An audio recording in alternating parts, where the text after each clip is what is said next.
Benjamin Hayes stood outside the grand ballroom of the Riverside Hotel, his jaw clenched so tight his teeth hurt. Through the glass doors he could see the glittering Christmas gala in full swing. Crystal chandeliers sparkled above well-dressed guests, and a string quartet played soft holiday music. Everything looked perfect. Everything looked like a lie. "I cannot believe Rachel did this to me," he muttered, running a hand through his dark hair. At 36 years old, Benjamin had built a technology empire worth billions, but right now he felt like a fool. His younger sister had begged him to attend this charity event. She'd said it was important, that the cause needed his support, that he'd been hiding away for too long. What she hadn't mentioned was that she'd arranged a blind date. A blind date. Like he was some desperate teenager who couldn't manage his own life. Benjamin had only discovered the truth 20 minutes ago when he'd arrived early and overheard two event coordinators gossiping near the coat check. "Can you believe Rachel Hayes actually paid someone to go on a date with her brother?" one had whispered. "I mean, I know he's loaded, but that's just sad." The girl needed the money though. Something about a community center closing down. The words had hit him like ice water. But his own sister had paid someone to pretend to be interested in him. The humiliation burned through his chest, mixing with the old familiar grief that never quite went away. 3 years. It had been 3 years since Caroline died, and apparently his family thought he needed this kind of intervention. He should leave. He should walk away right now, get in his car, and drive back to his estate where his 2 children were spending the evening with their grandmother. Katie and Lucas didn't need to see their father make a fool of himself. They'd been through enough. But something held him in place. Maybe it was curiosity. Maybe it was the fact that whoever this woman was, she'd apparently needed money badly enough to agree to this ridiculous scheme. Or maybe, deep down, he was just tired of being alone. Benjamin pushed through the doors and entered the ballroom. The warm air smelled like pine and cinnamon. A massive Christmas tree stood in the corner, decorated with gold and silver ornaments. Wait staff circulated with trays of champagne and appetizers. He scanned the crowd, looking for Rachel's familiar face, but instead his eyes landed on someone else entirely. She stood near the dessert table, partially hidden behind a towering display of chocolate fountains and petit fours. A beautiful African-American woman in a simple red dress that somehow stood out among all the designer gowns around her. She was looking down at her phone, her expression a mix of anxiety and resignation. Even from across the room, Benjamin could see the tension in her shoulders. That had to be her. His paid date. He started walking before he could talk himself out of it. As he got closer, he noticed more details. Her hair was styled in natural curls that framed her face. She wore minimal jewelry, just small gold earrings.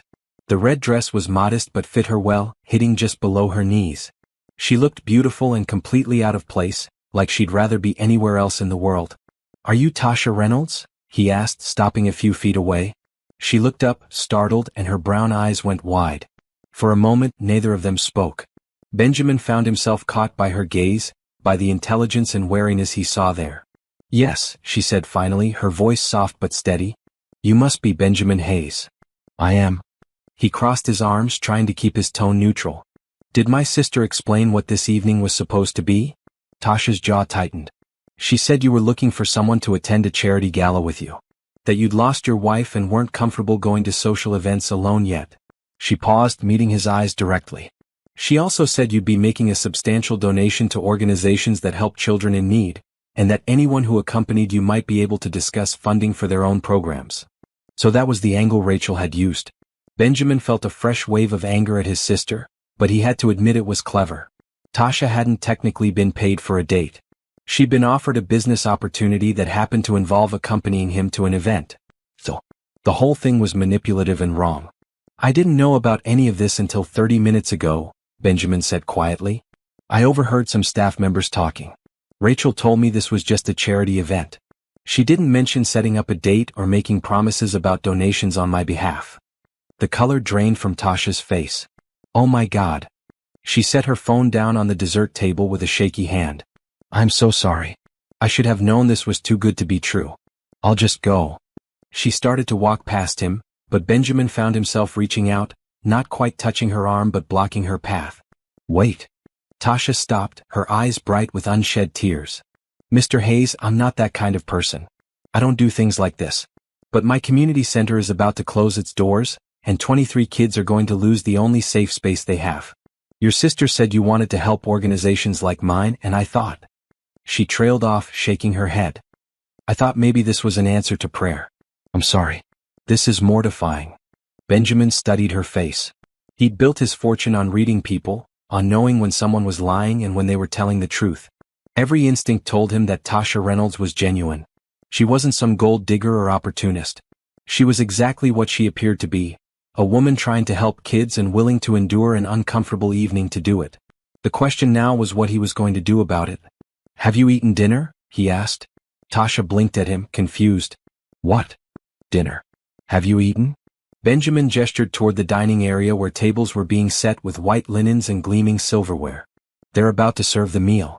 The food at these events is usually excellent, and it would be a shame to waste it.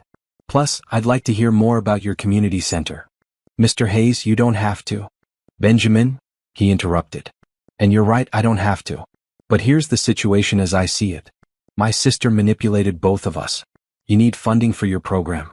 I have money and a genuine interest in helping children, especially since I have two of my own. We're both already here, dressed up, and the alternative is going home and admitting that Rachel won this round. He paused. So what do you say? Will you have dinner with me? No pretense, no fake date. Just two people having a conversation about how to help some kids.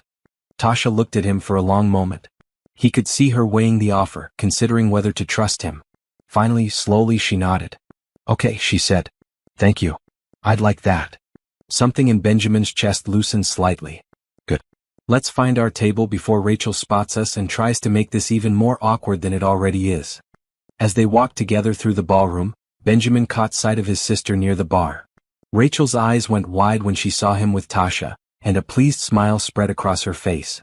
Benjamin shot her a look that promised a serious conversation later, but Rachel just raised her champagne glass in a mock toast.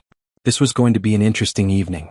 Have you ever been in a situation where pride almost made you walk away from something beautiful? Where your fear of being hurt kept you from accepting help or love? Benjamin was about to learn that sometimes the best things in life come from the moments that humble us the most. But would his wounded heart be ready to accept what was being offered? Drop a comment below and tell me what you think Benjamin should do. And if you're enjoying this story, please subscribe so you don't miss what happens next. The table Rachel had reserved was near the front of the ballroom, which of course it was. His sister had planned this entire evening to maximum effect. Benjamin pulled out a chair for Tasha, noting how she hesitated before sitting. She wasn't used to this world, that much was obvious. Good. He was tired of people who took luxury for granted. So, Tasha said once they were both seated, smoothing her red dress over her knees. Your sister seems very invested in your social life. Benjamin laughed, though there wasn't much humor in it. That's putting it mildly. Rachel has been on a mission to get me back into the world, as she calls it, ever since Caroline died.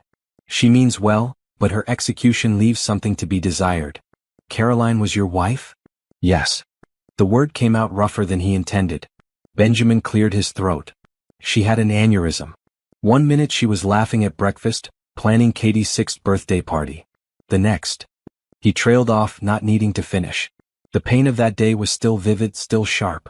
Tasha reached across the table and briefly touched his hand. The gesture was simple, but it held genuine compassion. I'm so sorry. That must have been devastating for you and your children. Katie was 5. Lucas was 3. They barely remember her now, and that kills me. Benjamin picked up his water glass just to have something to do with his hands. But they're good kids. Strong. They've adapted better than I have, honestly. Before Tasha could respond, a waiter appeared with the first course. A delicate winter salad with candied pecans and cranberries. Benjamin watched as Tasha thanked the server with genuine warmth, noticed how her eyes lit up at the food. When was the last time she'd eaten at a place like this? When was the last time she'd eaten well at all? Tell me about your community center, Benjamin said, deciding to shift the conversation to safer ground. Where is it located? Tasha's entire demeanor changed. She sat up straighter and passion filled her voice. It's in the Riverside district, about 3 miles from here. We serve kids ages 5 to 17, mostly from foster care or low-income families. We offer after-school programs, tutoring, hot meals, and a safe space where they can just be kids. She paused, taking a small bite of salad. We've been operating for 6 years on donations and grants, but our biggest donor passed away last month. His family isn't interested in continuing his charitable work, so we lost about 60% of our funding. Our lease is up in January and we can't afford to renew it. How many staff members do you have? 4 paid staff including me. We also have about a dozen volunteers who come regularly. Tasha's expression grew more animated as she spoke. We have a computer lab where kids can do homework and learn coding. There's a small gym where we play basketball and volleyball. We have a kitchen where we teach cooking classes. But the most important thing we offer is consistency. These kids know that every day after school, they have somewhere to go where adults actually care about them. Benjamin found himself leaning forward, genuinely interested. What's your role there? I'm the director and lead social worker. I coordinate programs, work with families, and handle the administrative side of things. Which I'm terrible at, by the way. She smiled for the first time since they'd sat down, and it transformed her face. I'm much better with kids than spreadsheets. How did you get involved in this work? The smile faded slightly. Tasha looked down at her plate, pushing a cranberry around with her fork. I grew up in foster care. Had 7 different placements between ages 6 and 18. Some were okay, some were. She didn't finish the sentence. There was one place, a community center kind of like mine, where I spent my afternoons. The woman who ran it, Miss Gloria, she saw me. Really saw me. She made me feel like I mattered, like I had potential. When I aged out of the system, she helped me apply to college. Helped me get scholarships. I wanted to be that person for other kids. Benjamin felt something shift in his chest. He'd been so focused on his own pain, his own loss, that he'd forgotten there were people out there dealing with struggles he couldn't imagine. Tasha had grown up without parents, without a real home, and instead of being bitter, she dedicated her life to helping others avoid the same pain. That's remarkable, he said quietly. It's necessary, Tasha corrected. These kids deserve advocates. They deserve people who show up. The main course arrived, herb-crusted salmon with roasted vegetables. As they ate, they continued talking. Benjamin found himself sharing more than he'd planned about his life. About how his company developed software for hospitals and medical facilities. About how he'd been so consumed by work after Caroline died that he'd almost missed Katie's school play. About how Lucas still sometimes called for his mama in the middle of the night. Tasha listened without judgment, without offering empty platitudes. She just listened, and somehow that was exactly what he needed. They were halfway through dessert, a spectacular chocolate torte, when Rachel finally made her appearance. She swooped down on their table like a well-dressed tornado, her green cocktail dress shimmering under the lights. Benjamin. Tasha. Are you two having a wonderful time? Rachel's smile was so bright it could have powered the chandelier above them. Benjamin set down his fork with deliberate care. Rachel, we need to talk. Privately. Oh, don't be like that. His sister waved a dismissive hand. I did you both a favor. Look at you, actually having a conversation with someone who isn't a business associate or family member. When was the last time you went on a date? This isn't a date, Benjamin said, his voice low. This is you manipulating people for your own entertainment. I'm not entertaining myself. I'm helping my brother remember how to live. Rachel turned to Tasha. Don't you think he's been hiding away long enough? Tasha looked extremely uncomfortable. I think that's between you and your brother, ma'am. See? She has sense. Benjamin, you need this. You need to remember that there are good people in the world. That not everyone is going to leave you. Rachel's voice softened. Caroline wouldn't want you to stop living. You know that. The mention of his late wife felt like a slap. Benjamin stood abruptly, his chair scraping against the floor. You don't get to use Caroline to justify your actions. What you did was wrong, Rachel. You made promises about my money without asking me. You manipulated someone who needed help. You turned what should have been a straightforward business conversation into this awkward charade. Rachel's confident expression finally cracked. I'm sorry.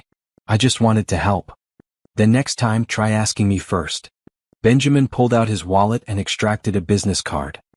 He handed it to Tasha, who was looking between the siblings with wide eyes. This has my direct line. Call me Monday morning.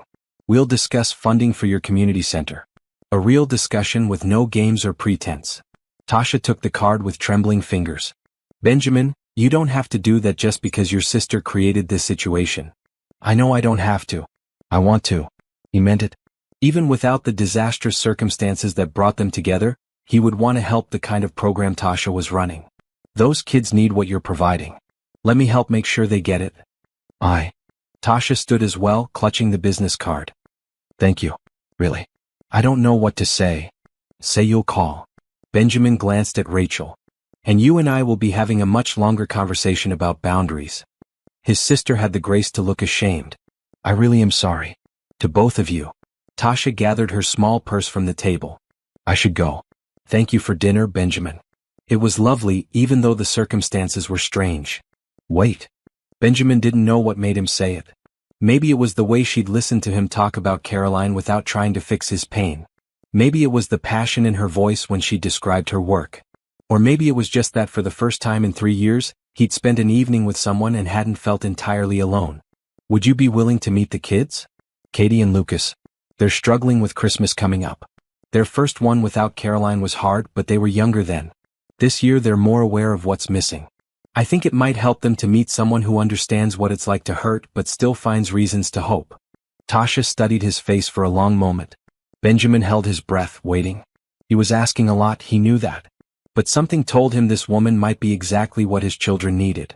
Yes, Tasha said finally. I'd love to meet them. Relief flooded through Benjamin. Tomorrow afternoon? I can send a car for you. I have my own car, but thank you. Just text me the address and time. She smiled, that same transformation he'd seen earlier. I'll bring cookies. After Tasha left, Benjamin turned back to Rachel. His sister was watching him with an expression he couldn't quite read. That went better than I expected, Rachel said carefully. You got lucky. Benjamin shook his head. But Rachel, listen to me. I appreciate that you care. I do. But I need you to trust that I'm handling my life the best way I know how. I'm not ready for dating. I might never be ready. And that has to be okay. What if you're wrong? Rachel asked softly. What if you're ready and just too scared to admit it?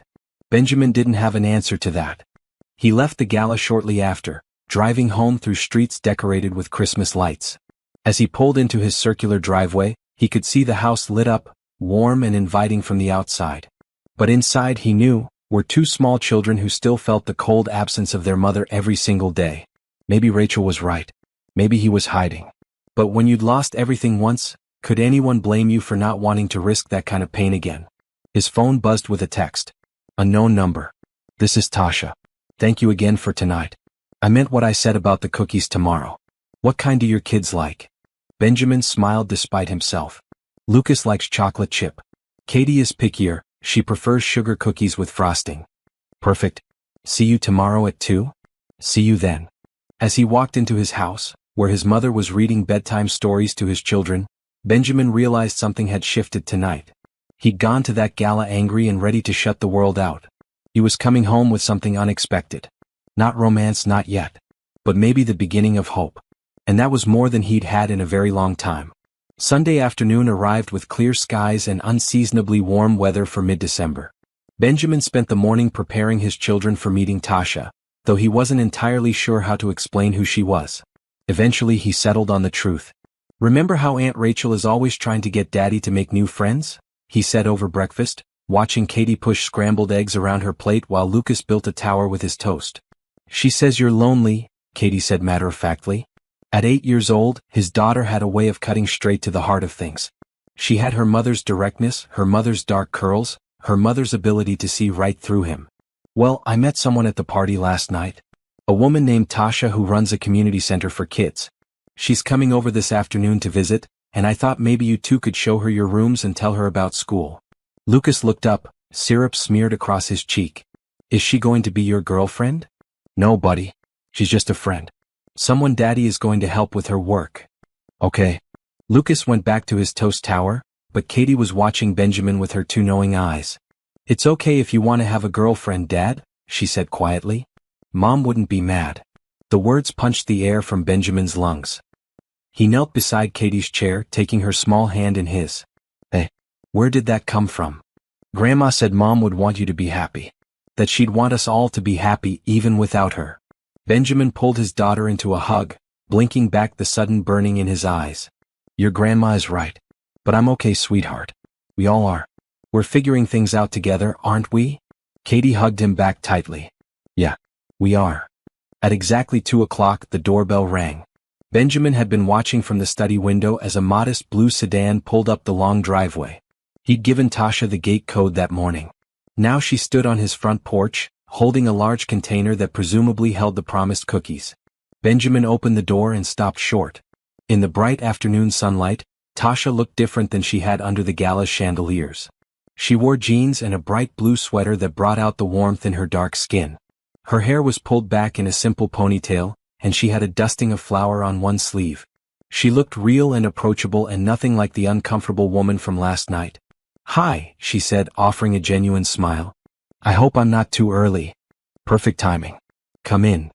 Benjamin stepped aside, gesturing her into the grand foyer. He tried to see his home through her eyes. The marble floors, the sweeping staircase, the chandelier that cost more than most people made in a year. Did it seem excessive? Probably. But this house had been Caroline's dream, and he couldn't bring himself to leave it. "Wow," Tasha said softly, looking around. "This is beautiful." "It's too big," Benjamin admitted. "But the kids have good memories here, so we stay." "That makes sense. Home isn't about size. It's about the people in it." She held up the container. "Should I put these in the kitchen?" "Actually, let's introduce you to the reason we're all here." Benjamin called up the staircase. "Katie? Lucas? Our guest is here." There was a moment of silence, then the thunder of small feet on hardwood floors. Lucas appeared first, barreling down the stairs with his usual 6-year-old energy. Katie followed more slowly, hanging back when she reached the bottom step.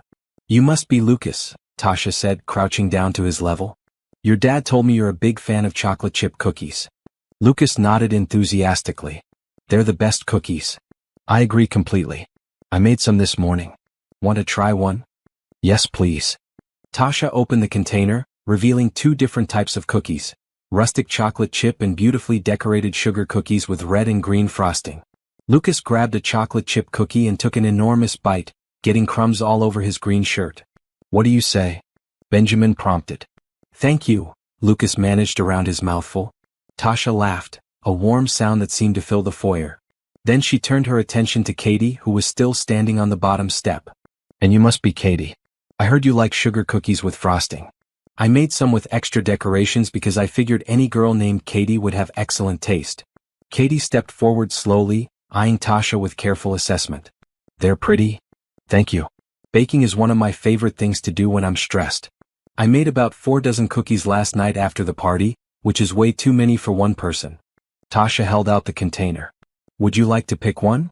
Katie selected a cookie decorated to look like a snowflake, turning it over in her hands to examine the details.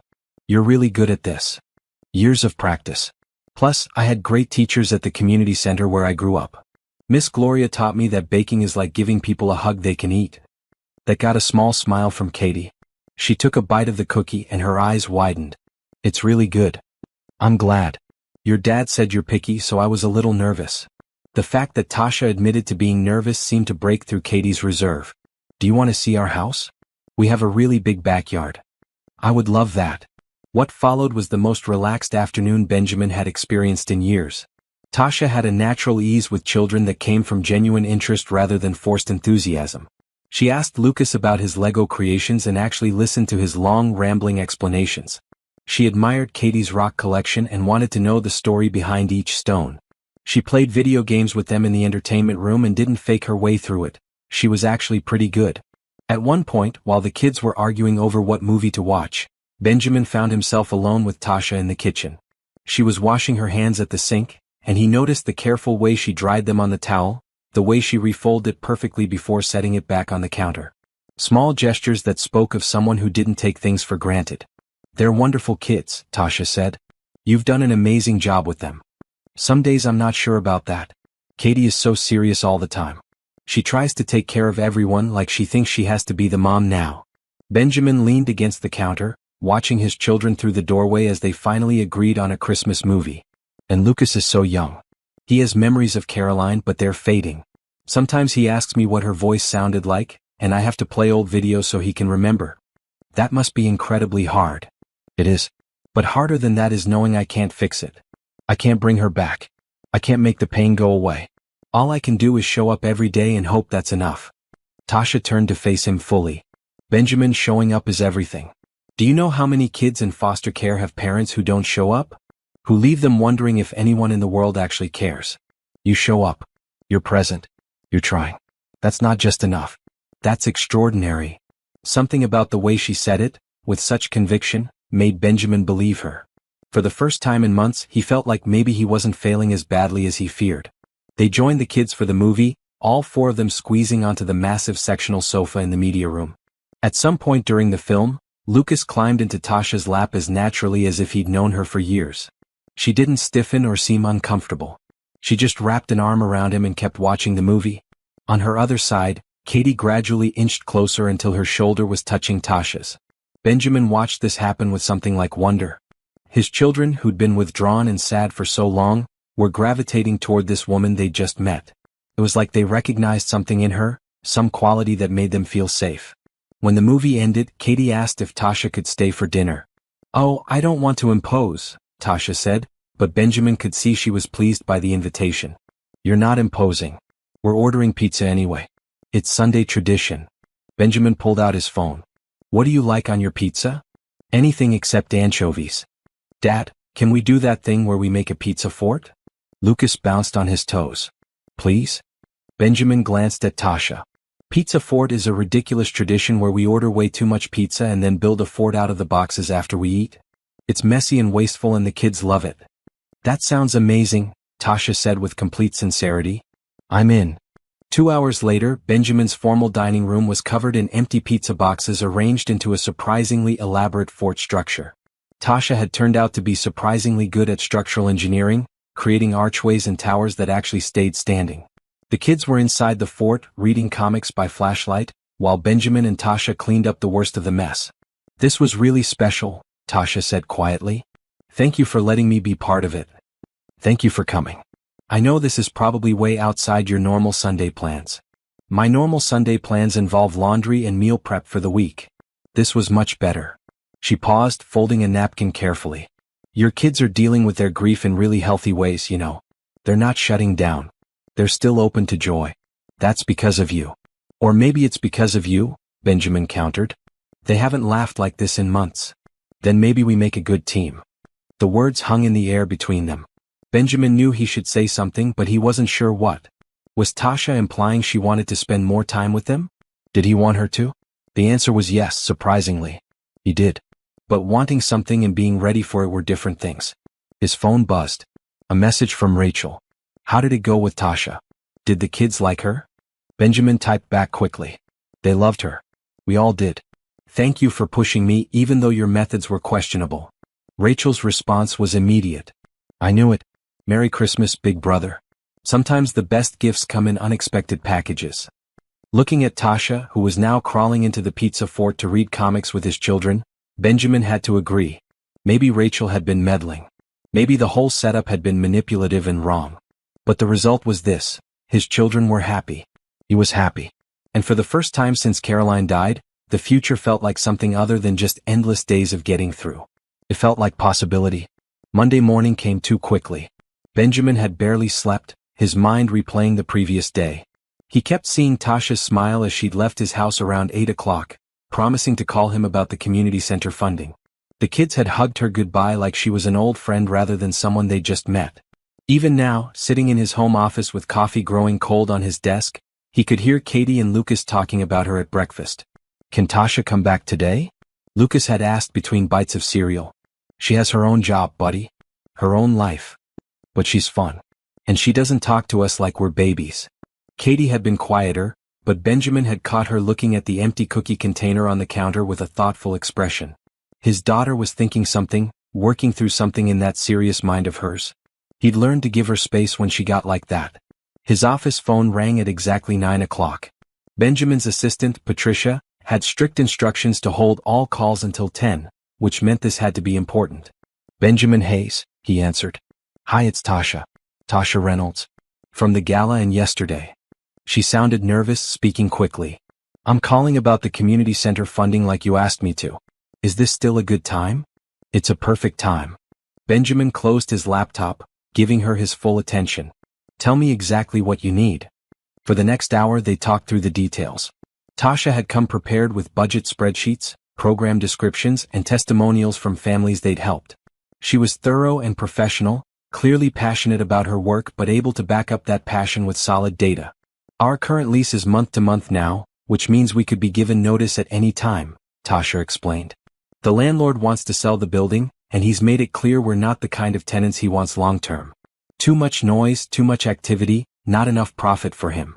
We need about $40,000 to maintain operations through the end of next year. That covers rent, utilities, insurance, supplies, and minimal salary for our 4 staff members. 40,000. Benjamin wrote the number down, though he didn't need to. It was nothing. He'd spent more than that on a painting last month. But to Tasha, to those kids she served, it was everything. What about long-term sustainability? You can't operate year to year, always wondering if the funding will come through. I know. But right now, I'm just trying to make it to next year. Tasha's voice caught slightly. These kids need consistency. They need to know that we'll be there. And I can't promise them that, which breaks my heart every single day. Benjamin made a decision. It was impulsive, possibly foolish, but it felt right. What if you didn't have to worry about rent at all? I'm sorry, what? What if I bought the building? Made you and your staff a lease agreement that's so favorable you never have to stress about it again? Even as he said it, Benjamin was already thinking through the logistics. He'd have Patricia reach out to the landlord today, make an offer that couldn't be refused. The building was probably worth $200,000 at most. Pocket change. Would that help? There was a long silence on the other end of the line. Then, in a voice thick with tears, Tasha said, "Benjamin, I can't ask you to do that. You're not asking. I'm offering. I have the resources, you have the need, and those kids deserve better than to lose their safe space because some landlord wants to make a profit." Benjamin leaned back in his chair. Besides, it's a good investment. Property values in the Riverside district are climbing. In 5 years, that building will be worth double. You don't have to justify it with business logic. I know you're doing this to be kind. Tasha took a shaky breath. Thank you. God, thank you so much. You have no idea what this means. I think I do. I saw your face when you talked about those kids. I know what it's like to want to protect the people you love and feel helpless to do it. Benjamin paused. Accept the help, Tasha. Let me do this. Okay. Yes. Thank you. I accept with so much gratitude. They talked through a few more details before ending the call. Benjamin immediately contacted Patricia and set the wheels in motion. By lunchtime, they'd made contact with the landlord. By 3 o'clock, they had a preliminary agreement. The building would be Benjamin's by the end of the week, and Tasha's community center would have a new lease at half the current rent for the next 10 years, with an option to buy the building themselves at a fixed price if they wanted to. Benjamin felt good. Better than good. He felt useful in a way that went beyond moving money around on spreadsheets. His cell phone buzzed. A text from Tasha. I told the kids at the center about the building. They want to send you thank you cards. Is it okay if I give them your address? Of course. Also, Katie texted me from your phone yesterday. She asked if I could teach her how to make those sugar cookies. I said yes, but I wanted to check with you first. Is it okay if I come over sometime this week? Benjamin smiled at his daughter's resourcefulness. Katie had clearly memorized Tasha's number when he wasn't paying attention. Friday afternoon? The kids get out of school at 3. Perfect. I'll bring supplies. Friday couldn't come fast enough. The kids counted down the days, with Lucas creating a paper chain to mark off each passing day until Tasha's visit. Katie cleaned her room without being asked, organized the kitchen utensils, and even asked Benjamin if they should buy flowers for the table. It's just a baking lesson, Benjamin said, amused. I want her to want to come back, Katie replied seriously. On Friday, Benjamin left work early and made it home by 2:30. He found himself straightening pillows on the sofa, checking that there were fresh hand towels in the downstairs bathroom, making sure the kitchen was spotless. He felt like a teenager preparing for prom, which was absurd. This was just a friend coming over to bake with his daughter. Nothing more. Except it felt like more. It had felt like more since Sunday when Tasha had sat with them through that movie, natural and easy as breathing. Tasha arrived promptly at 3:30, her blue sedan pulling up just as the school bus dropped Katie and Lucas at the end of the driveway. The kids ran to greet her, both talking at once about their week at school. Tasha listened to every word, genuinely interested, asking follow-up questions and laughing at Lucas's story about a frog that got loose in the science classroom. She'd brought grocery bags full of baking supplies: flour, sugar, butter, eggs, vanilla extract, food coloring, frosting tips, and about a dozen different cookie cutters in various Christmas shapes. I might have gone overboard, she admitted as Benjamin helped carry everything inside. But I wanted Katie to have options. They set up in the kitchen, spreading everything out on the massive marble island. Tasha had brought aprons for everyone, including a ridiculous one for Benjamin that said, Grill Sergeant, with a cartoon burger wearing a military hat. I grabbed it from the center's costume closet, Tasha said, grinning. Seemed appropriate. I look ridiculous. You look perfect. For the next 2 hours, his kitchen became a place of laughter and flour clouds and food coloring stains. Tasha walked Katie through each step patiently, never taking over but offering guidance when needed. She showed her how to measure ingredients precisely, how to tell when dough was the right consistency, how to roll it out evenly. Katie absorbed every word, her serious face alight with concentration and joy. Lucas tried to help but mostly just ate raw cookie dough and made a mess, which Tasha handled with amused patience. Benjamin attempted to cut out cookie shapes and discovered he had no talent for it whatsoever. His cookies came out lopsided and strange, which made everyone laugh. These look like they were cut by someone with their eyes closed, Katie said, giggling. Hey, abstract art is valid, Benjamin protested, holding up a cookie that was supposed to be a Christmas tree but looked more like a blob with a point. Sure, Dad. Abstract. While the cookies baked, filling the house with the smell of vanilla and butter, Tasha told them stories about the kids at her center. About the girl who'd been failing math but was now getting B's after their tutoring program. About the boy who'd been so shy he wouldn't speak to anyone but now performed in their talent shows. About the teenager who'd gotten accepted to college with a full scholarship, the first person in her family to go. They're all success stories because someone believed in them, Tasha said. That's all any kid needs, really. Someone to believe. You believe, Katie said quietly. That's why they succeed. Tasha looked at Katie with such tenderness that Benjamin felt his chest tighten. You're very wise, Katie Hayes. I get it from my mom. Dad says she was the smartest person he ever knew. I bet she was. And I bet she'd be very proud of the young woman you're becoming. Katie blinked rapidly, fighting tears. Then she did something that made Benjamin's breath catch. She walked around the island and hugged Tasha, holding on tight. Tasha hugged her back without hesitation, one hand stroking Katie's dark curls. It's okay to miss her, Tasha whispered. Missing someone means they mattered. That's beautiful, not sad. But it hurts. I know, sweetheart. I know it does. Benjamin had to turn away, pretending to check on the cookies through the oven window so his children wouldn't see the tears in his eyes. When had he last talked to Katie about her grief? When had he last asked her how she was really feeling instead of just assuming she was coping? He'd been so focused on keeping everything together, on being strong for them, that he'd forgotten they might need permission to fall apart sometimes. The timer dinged. Tasha released Katie gently and opened the oven, pulling out perfectly golden cookies. They set them on cooling racks and immediately started on the next batch, this time with Lucas's enthusiastic but chaotic help. By the time they finished, they had about 6 dozen cookies in various shapes and states of decoration. Some were works of art, carefully iced by Katie with steady hands. Others were disasters, covered in too much frosting and random sprinkles by Lucas. Benjamin's contributions were still abstract at best. These are going to be our Christmas cookies, Katie announced. We'll give them to Grandma and Aunt Rachel and our neighbors. And we'll save the prettiest ones for Tasha, Lucas added. Because she taught us. Tasha looked genuinely touched. That's very sweet. But I think you should keep the pretty ones for yourselves.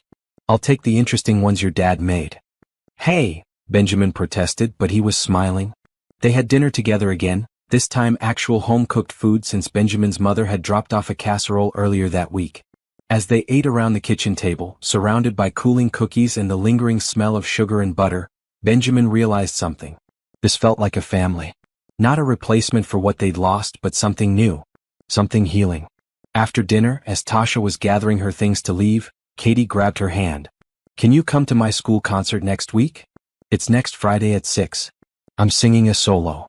Tasha glanced at Benjamin, clearly not wanting to overstep. He nodded encouragingly. We'd love to have you there. Fair warning though. Elementary school concerts are long and mostly terrible. But Katie's solo is the best part. I'd be honored, Tasha said. I'll be there. She left with a container of cookies and promises to see them again soon. After Benjamin got the kids ready for bed, he found Katie sitting on her bedroom floor, looking at a photo album. Pictures of Caroline, smiling and alive and beautiful. Hey, sweetheart. Benjamin sat down beside her. What are you thinking about? Mom would like Tasha, Katie said. They're different, but I think they'd be friends. I think so too. Is it okay that I like her? That I want her to come back? Benjamin put his arm around his daughter. It's more than okay. It's wonderful. Your mom would want you to have good people in your life. She'd want all of us to be happy. Even you. Even me.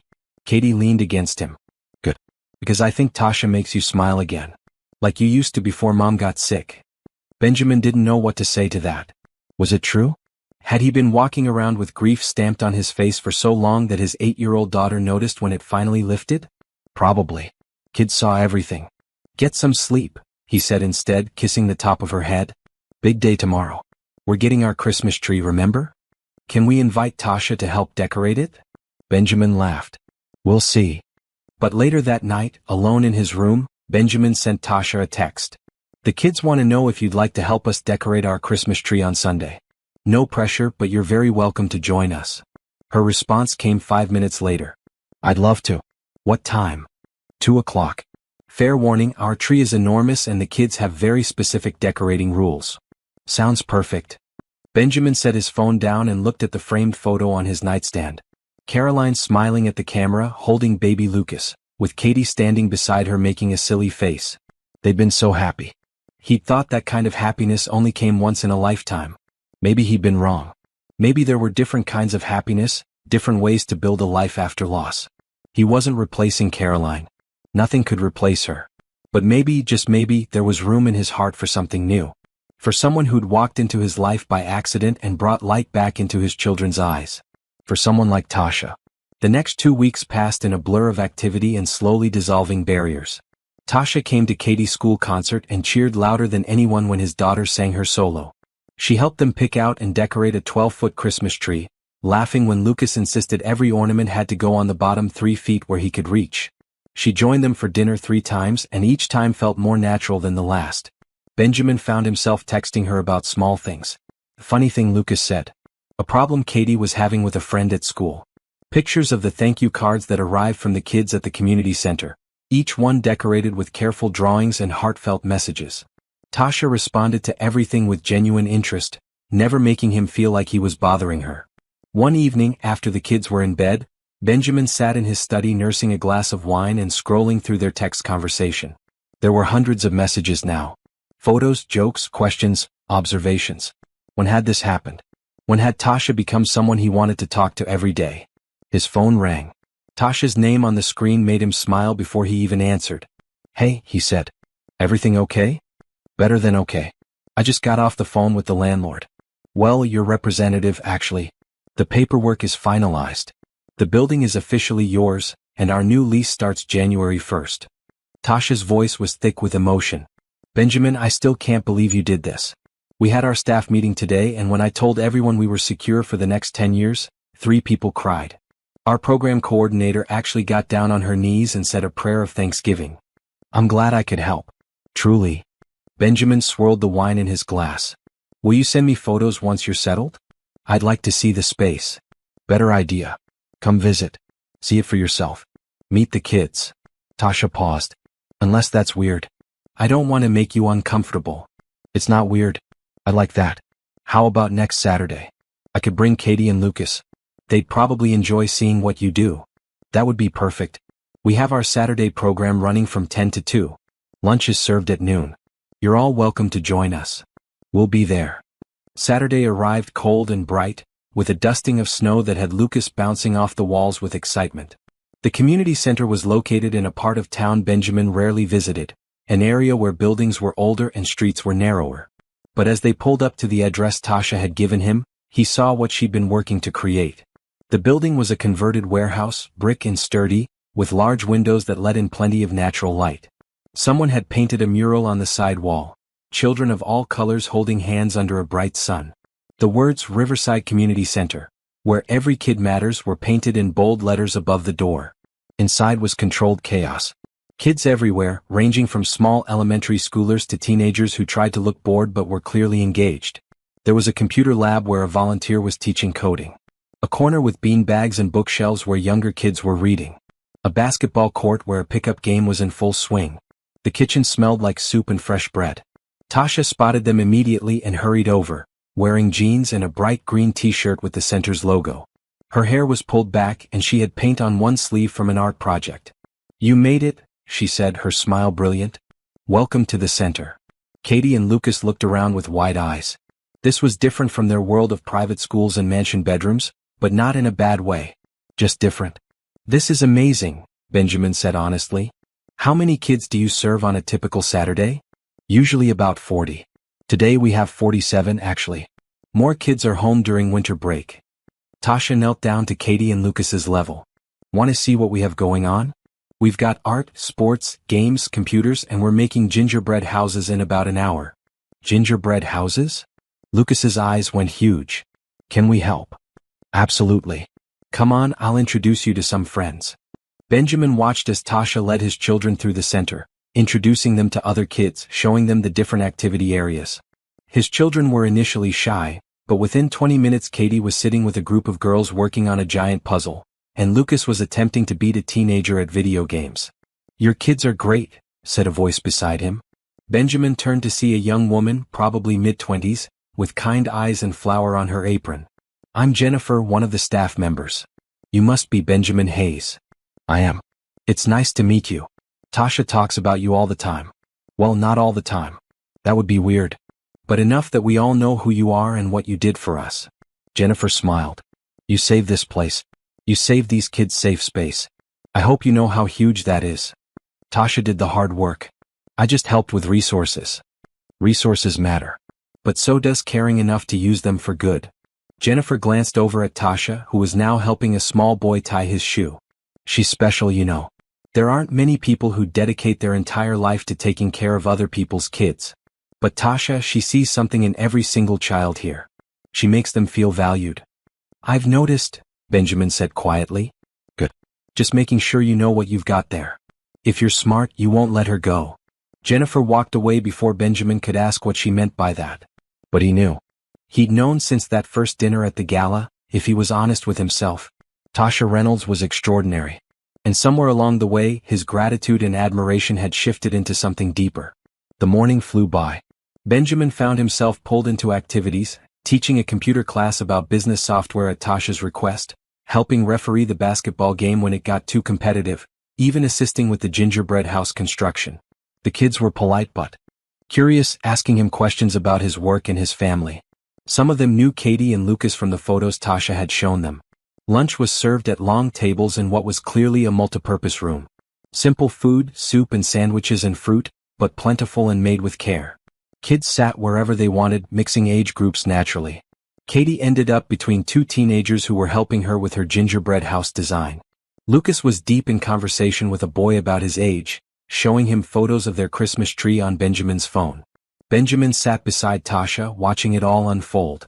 This is what you saved, Tasha said softly. This right here. These moments where kids get to just be kids. Where they're safe and fed and valued. Where they have adults who actually show up for them. She turned to look at him. I don't think I've properly thanked you. Not really. So thank you, Benjamin. From the bottom of my heart. You gave me the ability to keep my promise to these kids. You're welcome. But I should thank you too. For what? For showing me that there's still good in the world. For being patient with my kids. For being patient with me. Benjamin hesitated, then decided to just say it. For reminding me that life doesn't end when you lose someone. It changes, but it doesn't end. Tasha's eyes went soft.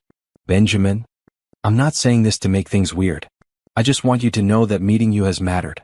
To me and to my kids. Whatever this is, friendship or something else, it's important to us. It's important to me too, Tasha said. Your family has become really special to me in a very short time. When I'm with you guys, I feel like I belong somewhere. Like I'm not just the director of a community center or someone who's always giving to others. I'm just Tasha. And that's a gift you've given me. They sat in comfortable silence for a moment, surrounded by the noise and laughter of children. Then Lucas came running over, his face covered in gingerbread crumbs. Dad, can we come back next Saturday? Please? I made a friend and he invited me to come back. Benjamin looked at Tasha, who nodded. Of course, buddy. We can make it a regular thing if you want. Yes. Lucas pumped his fist and ran back to his new friend. Katie appeared next, more composed but equally pleased. Tasha, can you teach me how to do that thing you were doing? Where you helped that girl with her math homework? Tutoring? Yeah. I want to help kids too. Like you do. Tasha's expression melted into pure warmth. I think that's a wonderful goal, Katie. We can definitely work on that together. After lunch, they helped clean up and said goodbye to what felt like 50 different kids. Everyone wanted to hug Tasha, to show Benjamin one more thing, to make Lucas promise he'd come back. By the time they left, It was almost 3 o'clock and Benjamin was exhausted in the best possible way. On the drive home, Katie said, "Dad, can Tasha come to Christmas dinner at Grandma's house?" Benjamin's hands tightened on the steering wheel.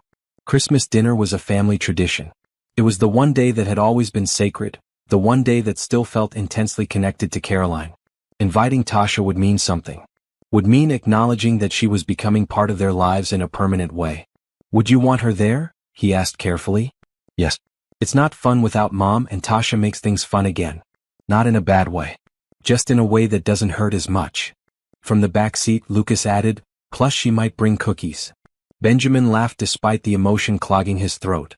"Okay, I'll ask her. But guys, Tasha might have her own family plans. She might not be able to come." "Then we'll be sad but understanding," Katie said with her characteristic seriousness. "But we should still ask." That evening, after the kids were in bed, Benjamin called Tasha instead of texting. She answered on the second ring. "Hey, did you all make it home okay?" "We did. Thank you for today." The kids haven't stopped talking about it. Benjamin sat on his bed, suddenly nervous. "Listen, I have a question. No pressure, and you can absolutely say no." "Okay, now I'm curious." "My mother hosts Christmas dinner every year. It's the whole family, lots of noise and chaos. Katie and Lucas asked if you'd like to join us." Benjamin paused. "And I'd like you to be there too. If you want. If you don't have other plans." There was a long silence. Then, "Benjamin, are you sure? Christmas dinner is family. I don't want to intrude on something important." "You wouldn't be intruding. You'd be exactly where we want you." Benjamin took a breath. "The truth is, the last 2 Christmases have been really hard. We get through them, but they're painful. This year feels different. This year feels like maybe we can actually celebrate instead of just survive. And a big part of that is because you've been in our lives. So yes, I'm sure. Please come." "Then yes," Tasha said, her voice warm. "I'd love to come. Thank you for including me. Thank you for saying yes." They talked for another hour about nothing and everything. About their childhoods, their hopes, their fears. About what it meant to move forward while still honoring the past. By the time Benjamin hung up, it was past midnight and he felt lighter than he had in years. Christmas was 2 weeks away. 2 weeks until he introduced Tasha to his extended family. 2 weeks until he took the next step in whatever this was becoming. He wasn't scared. For the first time since Caroline died, he was genuinely excited about the future. What would you do if life gave you a second chance at happiness but you weren't sure you deserved it? Benjamin is learning that accepting help, accepting kindness, accepting love isn't weakness. It's courage. It's choosing to believe that joy can exist even after loss. If this story is touching your heart, please subscribe so you don't miss the beautiful moments still to come. Drop a comment and tell me, do you believe in second chances? The week before Christmas arrived with a flurry of activity. Benjamin's company was closing for the holidays, which meant he could spend more time at home with Katie and Lucas. They made the most of it, going ice skating, watching Christmas movies, and making more cookies with Tasha, who'd somehow become a permanent fixture in their daily lives. She came over almost every evening after work, never staying too late but always long enough to help with homework, read bedtime stories, or just talk with Benjamin after the kids were asleep. They'd fallen into an easy rhythm, comfortable and natural. If anyone had asked Benjamin to define their relationship, he wouldn't have been able to. They weren't dating. They weren't just friends. They were something in between, something undefined but deeply important. On Monday evening, 3 days before Christmas, Tasha arrived with shopping bags full of decorating supplies. "What's all this?" Benjamin asked, helping her carry everything inside. "Tree ornaments for the community center. The kids wanted to make homemade decorations, but we didn't have enough supplies. I went a little overboard at the craft store." Tasha grinned. "I thought maybe Katie and Lucas would want to help make some? We're decorating tomorrow evening. Can we, Dad?" Lucas bounced on his toes. "Please?" Benjamin looked at the sheer volume of supplies. Glitter, glue, construction paper, ribbon, beads, pipe cleaners. His house was about to become a craft explosion. "Sure. Why not? What's a little more chaos?" They spread everything out on the dining room table and got to work. Katie approached the project with her usual seriousness, carefully cutting paper snowflakes and following Tasha's instructions precisely.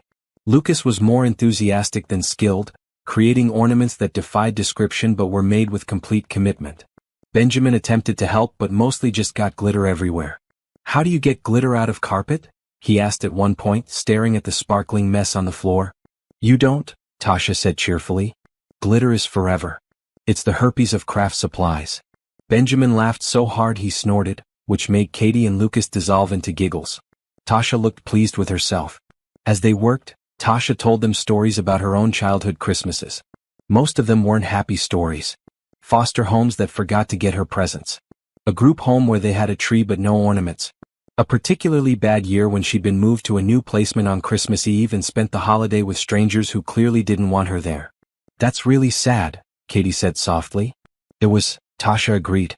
But it taught me something important. It taught me that family isn't just about biology. Family is about the people who show up for you, who care about you, who make space for you in their lives. She smiled at all three of them. You all have done that for me this year. You've made me feel like I belong. That's the best Christmas present I could ask for. Lucas climbed into Tasha's lap, getting glue on her green sweater. You do belong. You're our friend. Maybe even our family. Tasha hugged him tightly, her eyes bright with tears. Maybe so, Lucas. Maybe so. Benjamin watched this exchange with his heart in his throat. His son, who barely remembered his mother, was accepting Tasha into their lives without hesitation. Katie, who was usually so guarded, was sharing glitter and smiles. And him? He was falling in love with a woman he'd met by accident, who'd walked into his carefully controlled life and turned everything upside down in the best possible way. The realization should have scared him. Instead, it felt like relief. Later that night, after the kids were in bed and Tasha was packing up the finished ornaments, Benjamin made a decision. Will you go somewhere with me tomorrow? He asked. Just the two of us. There's something I want to show you. Tasha looked up, curious. Where? It's a surprise. Trust me? I do. The simple words carried weight. What time? Noon? I'll pick you up. The next day, Benjamin drove them to a cemetery about 20 minutes from his house. Tasha didn't ask questions as they walked through the neat rows of headstones, but he could feel her curiosity and her careful respect for wherever they were going. He stopped in front of a marble headstone with Caroline's name and dates etched in elegant script. Fresh flowers sat in a built-in vase, which meant his mother had been here recently. The stone was simple but beautiful, just like Caroline had been. I wanted you to meet my wife, Benjamin said quietly. Or at least I wanted to bring you here. To show you that you're important enough to share this part of my life with. Tasha stood beside him, her hand finding his. Tell me about her. So he did. Benjamin talked about how they'd met in college, how Caroline had been studying education and had dreams of changing the world one classroom at a time. How she'd had a laugh that could light up a room and a stubborn streak a mile wide. How she'd wanted 3 kids but they'd stopped at 2 because complications with Lucas's birth had made another pregnancy too risky. She was an amazing mother, Benjamin said. Patient in ways I'm not. Creative in ways I'm not.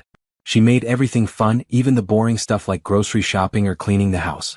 The kids adored her. He paused, blinking back tears. When she died, I thought I died too. I thought the best part of my life was over and everything after would just be going through the motions. But it's not, Tasha said softly. No, it's not.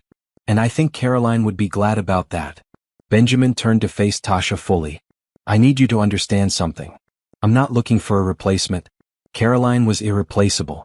But I'm starting to believe that hearts can expand, that you can honor what you lost while still being open to what you find. And I've found you, Tasha. My kids have found you. And I think. He stopped, gathering courage. I think Caroline would approve. Tasha had tears streaming down her face. Benjamin, I'm not trying to take her place. I know. You're not her. You. And that's exactly who I want. They stood there in the cold December air, holding hands in front of Caroline's grave. Benjamin felt a sense of peace he hadn't experienced in years. This was right. Bringing Tasha here, acknowledging that loving her didn't mean forgetting Caroline, accepting that life had given him a second chance at happiness. Thank you for bringing me here, Tasha said. For trusting me with this. Thank you for not running away when you realized how complicated my life is. Complicated is okay. Complicated means you're real, that you've lived, that you've loved deeply.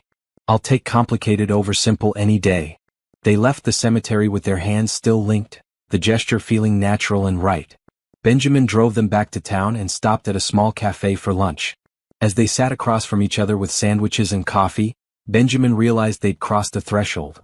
This was a date. An actual, intentional date. And it felt good. Tell me something about yourself that I don't know, Benjamin said. Something important. Tasha thought for a moment, stirring sugar into her coffee. I'm scared, she said finally. Of this. Of us. Of what I'm starting to feel. What are you starting to feel? Like I've been looking for a home my entire life, and I might have finally found one. She met his eyes. Your family, Benjamin. You and Katie and Lucas. When I'm with you, I don't feel like the foster kid who never quite belonged anywhere. I feel like I'm exactly where I'm supposed to be. And that terrifies me because what if I mess it up? What if I'm not good enough to be part of your world? Benjamin reached across the table and took her hand. You're not part of my world, Tasha. You're creating a new one with us. And as for being good enough, that's not even a question. You're exactly what we need. You're exactly what I need. I need you too, Tasha admitted. I need Katie and Lucas. I need the way you all make me feel valued and seen. I need the hope you've given me that family can be chosen, not just inherited. They finished lunch and spent the afternoon walking through downtown, looking at Christmas decorations and window displays. People smiled at them, probably seeing a happy couple enjoying the holiday season. And maybe that's what they were. Maybe it was that simple. That evening, true to her word, Tasha brought Katie and Lucas to the community center to help decorate the tree. It was a massive fir tree donated by a local nursery, standing at least 10 feet tall in the corner of the main room. Kids were everywhere, hanging ornaments, stringing popcorn, arguing about the proper placement of tinsel. Katie and Lucas jumped right in, showing off the ornaments they'd made the night before. Lucas's abstract creations were met with enthusiasm from the younger kids, while Katie's precise snowflakes were admired by the older ones. Benjamin helped hoist kids up to reach higher branches, his expensive sweater getting covered in pine needles and not caring one bit. At one point, he caught Tasha watching him with such tenderness that it took his breath away. She was standing by the doorway, clipboard in hand, coordinating the chaos. But her eyes were on him, soft and warm and full of something that looked a lot like love. Benjamin made his way over to her. Hi. Hi yourself. Tasha smiled. You're good with these kids, you know that? I'm learning. I have a good teacher. Benjamin Hayes, are you flirting with me in front of 47 children? Maybe. Is it working? Definitely. He wanted to kiss her. The urge was so strong it was almost overwhelming. But this wasn't the time or place. So instead, he just stood close, their shoulders touching, and watched his children help decorate a tree for kids who had so much less than they did. And he felt grateful. For this moment, for this woman, for the chance to make the world a little bit better. Later, as they were cleaning up, Jennifer pulled Benjamin aside. Can I show you something? She led him to a wall covered in children's artwork. Drawings of houses and families, some realistic, some fantastical. In the center was a new drawing, clearly fresh. It showed stick figures labeled Katie, Lucas, Dad, and Tasha, all holding hands under a big tree. The title at the top read, My New Family, and it was signed by a girl named Sophie. Sophie is 8, Jennifer explained. She's been in 3 foster homes this year. She's having a hard time believing that anything good is permanent. But when Katie talked to her today about feeling sad sometimes because her mom died, and how Tasha helped her feel better, something clicked for Sophie. She drew this and asked me to make sure you and Tasha both saw it. Benjamin stared at the picture, emotion clogging his throat. Can I take a photo of this? Of course. He snapped a picture and sent it to Tasha with a simple message. Look what we're building together. Her response came immediately. Everything worth having. That night, Benjamin lay in bed thinking about the day. About standing at Caroline's grave with Tasha beside him. About walking through town holding hands. About decorating a Christmas tree surrounded by kids who needed joy and hope just as much as his own children did. He thought about Sophie's drawing, about being labeled as someone's family even though they'd only just met. About how love and belonging could happen fast when the right people came together. And he thought about Christmas dinner in 2 days, where he'd introduce Tasha to his extended family. Where he'd make it clear that she wasn't just a friend or a charity case. She was the woman who'd helped his children heal. The woman who'd reminded him that life after loss could still be beautiful. The woman he was falling in love with. Benjamin picked up his phone and sent one more text. I'm really glad Rachel tricked me into that blind date. Tasha's response made him smile. Me too. Best $500 I never actually got paid. About that. Did Rachel ever compensate you? She tried. I refused. Some things are more valuable than money. Like what? Like finding your family. Benjamin set his phone down and closed his eyes, feeling more at peace than he had in 3 long years. Christmas was coming. And this year, for the first time since Caroline died, he was actually looking forward to it. Christmas Eve morning dawned clear and cold.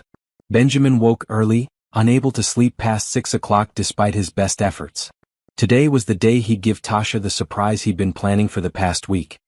His stomach churned with nervous excitement as he showered and dressed. Katie and Lucas were still asleep, exhausted from the late-night Christmas Eve service they'd attended at their grandmother's church. Benjamin made coffee and sat in the kitchen watching the sun rise through the window. His phone buzzed with a text from his lawyer, confirming that all the paperwork was finalized and ready.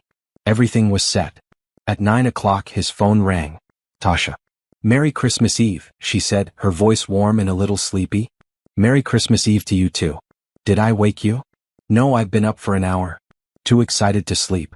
"Is it weird that I'm this excited about Christmas for the first time in decades?" "Not weird at all. The kids are excited too. Lucas has been checking under the tree every night to see if Santa came early." Benjamin paused. "Listen, can you come over around noon? Before we head to my mother's house for dinner. There's something I want to give you." "Benjamin, we agreed no expensive gifts. I can't afford to match whatever you're going to give me." "This isn't about matching. It's about giving you something you deserve. Please?" Tasha sighed, but he could hear the smile in her voice. "Fine. But I'm bringing you something too, and you're not allowed to complain about it. Deal?" Benjamin spent the next few hours making breakfast for the kids, helping them wrap the last few presents for their grandmother and aunt, and generally trying not to let his nerves show. Katie noticed anyway. "Dad, why are you so jumpy?" she asked, watching him spill coffee for the third time. "I'm giving Tasha something important today, and I'm not sure how she'll react." "Is it jewelry?" Lucas asked through a mouthful of pancake. "Girls like jewelry." "It's not jewelry. It's bigger than that." Benjamin sat down at the table with them.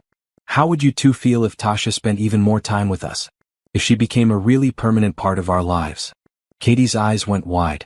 "You mean like a girlfriend?" "Maybe. Eventually. If she wants to be." "Does she know you like her like that?"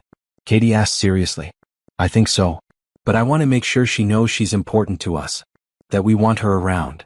Benjamin looked at both his children. "You two are okay with this? With me having feelings for someone who isn't your mom?" Lucas shrugged. "Mom's not here. Tasha is. And Tasha makes you happy. So yeah, I'm okay with it." Katie took longer to answer. Finally she said, "I'll always miss Mom. Always. But I don't want to be sad forever. Tasha helps us not be sad. So if you like her, that's okay. I like her too." Benjamin pulled both kids into a hug, overwhelmed with love for these small, resilient humans. "Thank you. That means everything to me." At noon exactly, Tasha's blue sedan pulled into the driveway. The kids ran to greet her, with Lucas throwing himself at her legs and Katie offering a more restrained but equally enthusiastic hug. Tasha was wearing a red sweater and jeans, her hair loose around her shoulders. She looked beautiful and nervous and exactly like someone Benjamin wanted in his life forever. "Merry Christmas Eve," she said, juggling a gift bag while returning the kids' hugs. "I brought presents." "You didn't have to do that," Benjamin said, but he was already smiling. "Too bad. I did anyway." They gathered in the living room, where the 12-foot Christmas tree sparkled with lights and ornaments. Tasha handed out her gifts, a coding book and puzzle for Katie, a Lego set for Lucas, and a small wrapped box for Benjamin. "Open it," she urged. Inside was a silver picture frame with a photo Benjamin had never seen before. It showed him, Katie, and Lucas at the community center, decorating the Christmas tree. They were laughing at something, their faces full of joy. The photo was candid and perfect. "Jennifer took it when you weren't looking," Tasha explained. "I thought you might like it." "It's perfect." Benjamin set it carefully on the side table, already knowing exactly where he'd display it in his study. "Thank you." "Your turn," Katie announced. "Give Tasha her present." Benjamin took a breath. This was it. "Actually, this requires a short drive. Do you trust me?" Tasha looked curious but game. "Always." They all piled into Benjamin's SUV and drove to the Riverside district. Tasha didn't ask questions, but Benjamin could see her confusion when he pulled up in front of the community center. "Why are we here?" she asked. "Come inside. There's something I need to show you." Benjamin used the key he'd had made and led them all into the building. It was quiet today, empty of children. Their footsteps echoed in the main room where they decorated the tree just days before. "Benjamin, what's going on?" He pulled an envelope from his jacket pocket. "This is the deed to this building. As you know, I bought it from your previous landlord so you'd have security and affordable rent." "Right. Which I'm still incredibly grateful for. Well, I've made a change." Benjamin handed her the envelope. "The building is yours now. Completely. No rent, no lease. It's in the community center's name, owned outright. You never have to worry about losing this place again. Tasha stared at the envelope like it might explode. What? Benjamin, no. That's too much. I can't accept that. Yes, you can. Please. Benjamin took her hands. Tasha, I've spent the last 3 years of my life being afraid. Afraid to feel anything, afraid to risk anything, afraid to let anyone close because I couldn't survive losing them. But you've shown me that fear is not the same as wisdom. That closing yourself off from pain means closing yourself off from joy too. Benjamin. Let me finish. You dedicate your entire life to helping kids who have nothing. You pour every dollar you make back into this place. You lose sleep worrying about funding and operations and making sure these children have what they need.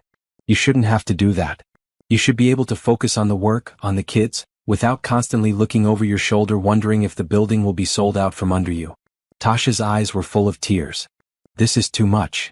It's not nearly enough. But it's what I can do. Benjamin squeezed her hands. Accept it, Tasha. Let me help. Let me be part of what you're building here. For a long moment, Tasha just stared at him. Then she looked down at the envelope, at the deed that represented security and permanence and the ability to keep her promise to the kids she served. When she looked up again, tears were streaming down her face.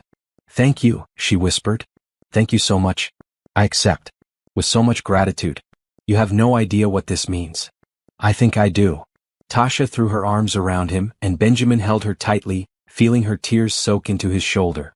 Katie and Lucas joined the hug, creating a tangle of arms and emotion in the middle of the empty community center. This is the best present ever, Lucas declared. Even better than Legos. Everyone laughed, the sound echoing through the building. When they finally pulled apart, Tasha wiped her eyes and looked at Benjamin with something close to wonder. How do I thank you for this? She asked. Come to Christmas dinner tonight. Be part of our family celebration. Let my mother fuss over you and my sister take credit for bringing us together. Eat too much food and watch the kids open presents and just be with us. Benjamin paused.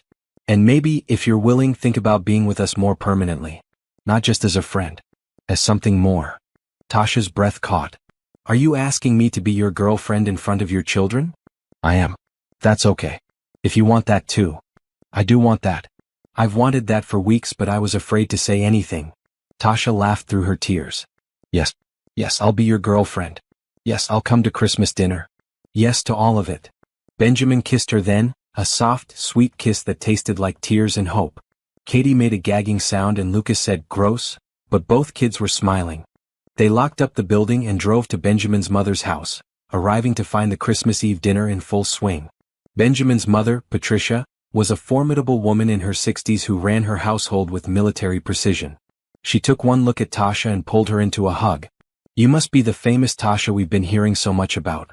Welcome, dear. Come in, come in. I hope you're hungry because I've made enough food to feed an army. Rachel was there too, along with her husband and 2 kids. When she saw Benjamin and Tasha walk in together, holding hands, Rachel's face lit up with triumph. I told you, she said smugly. I told you that blind date was a good idea. You manipulated us, Benjamin reminded her. And it worked. You're welcome. Rachel hugged them both. Seriously though, I'm glad you two found each other. You both deserve happiness. The evening was everything Christmas Eve should be. Too much food, too many people talking at once, kids running around hyped up on sugar and excitement. Benjamin's mother asked Tasha 1,000 questions about her work and her life, clearly determined to learn everything about this woman who'd captured her son's heart.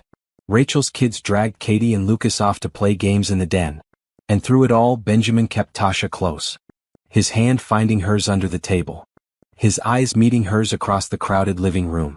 Small touches and smiles that said everything without words. After dinner, they gathered around Patricia's equally enormous Christmas tree for the traditional reading of the Christmas story. It was something Caroline had started, reading from the Bible about Mary and Joseph and baby Jesus. Benjamin had dreaded this part for the past 2 years, always feeling Caroline's absence most acutely during this tradition.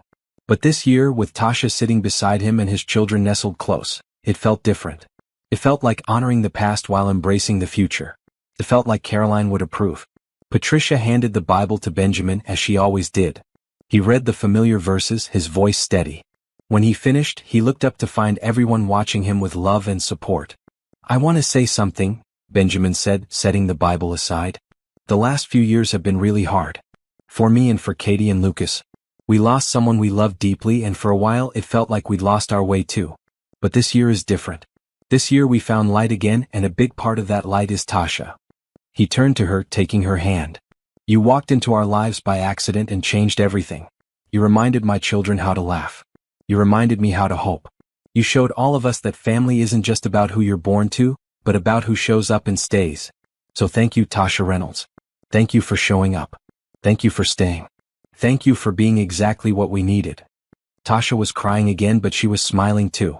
Thank you for letting me in. Thank you for taking a chance on someone who had nothing to offer except love and hope.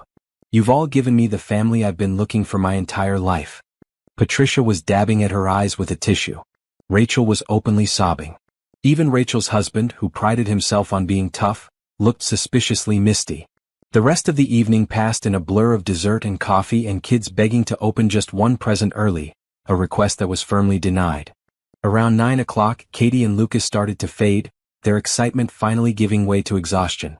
We should get these two home, Benjamin said. Santa can't come if they're still awake. They said their goodbyes, with Patricia extracting promises from Tasha to come back for Christmas dinner the next day.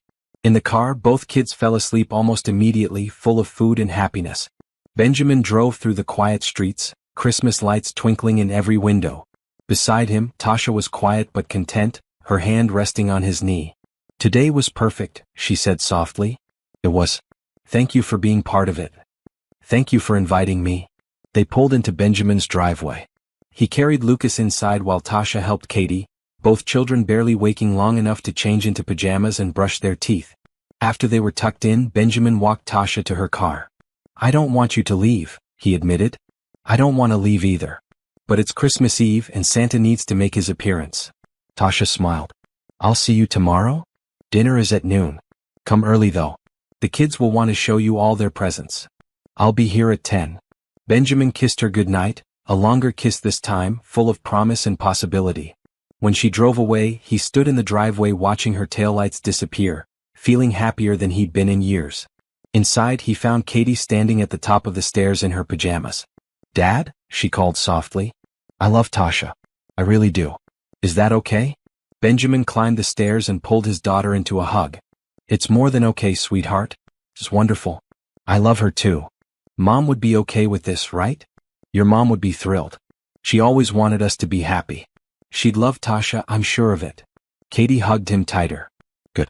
Because I think Tasha might be my second mom. Is that allowed? Having multiple people love you is always allowed. Always.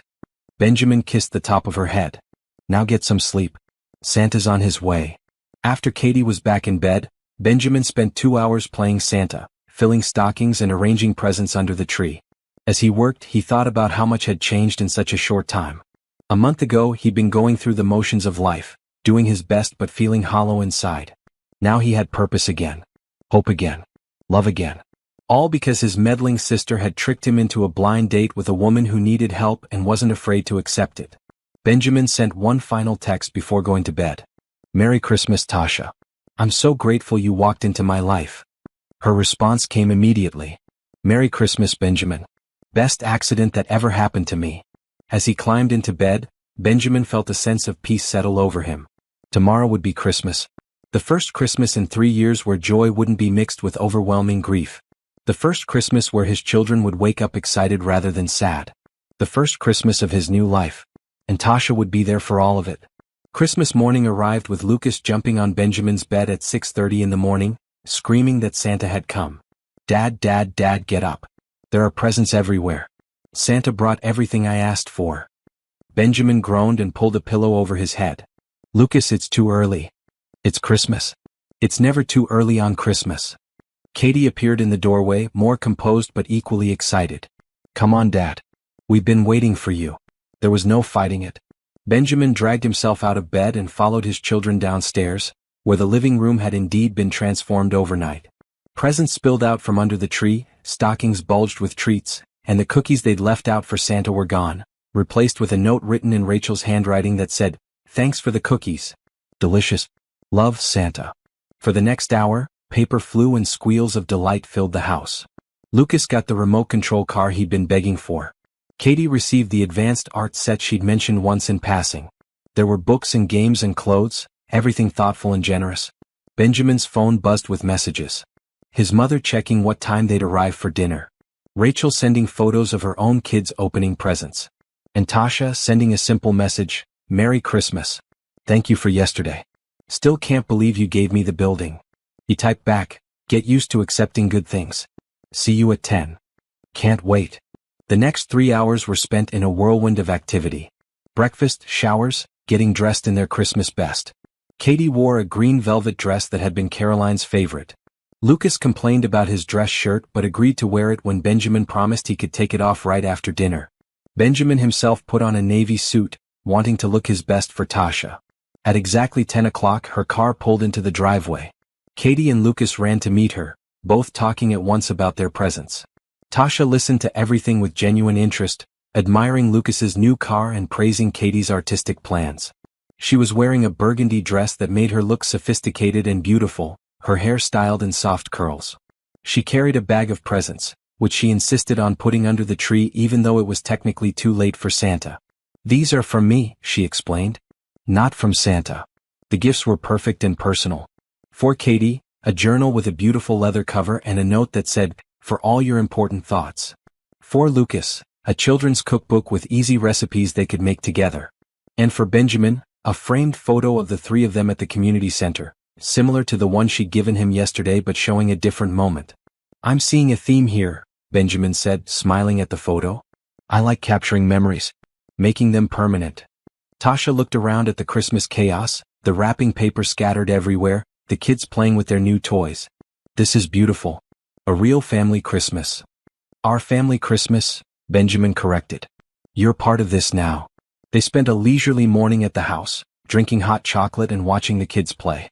Around 11:30, they loaded up the car and drove to Patricia's house, which was already full of people. Extended family had arrived. Aunts, uncles, cousins, family friends. The house buzzed with noise and laughter. Patricia took over immediately, directing people to their seats, coordinating the meal service, making sure everyone had drinks. She seated Tasha between Benjamin and Katie, a deliberate placement that said volumes about her acceptance of this new relationship. Dinner was spectacular. Turkey and ham, dressing and gravy, sweet potatoes and green beans, rolls and cranberry sauce. Patricia had outdone herself and people ate until they couldn't move. Conversation flowed easily, with Tasha fitting into the chaos like she'd always been there. Several relatives asked how she and Benjamin had met, which led to Rachel telling the whole story about the blind date setup. Everyone laughed, and Rachel basked in the glory of her successful matchmaking. "I knew the moment I saw them together at the gala," Rachel said smugly. "There was something there. Chemistry." "I was angry at you," Benjamin reminded her. "You're welcome anyway."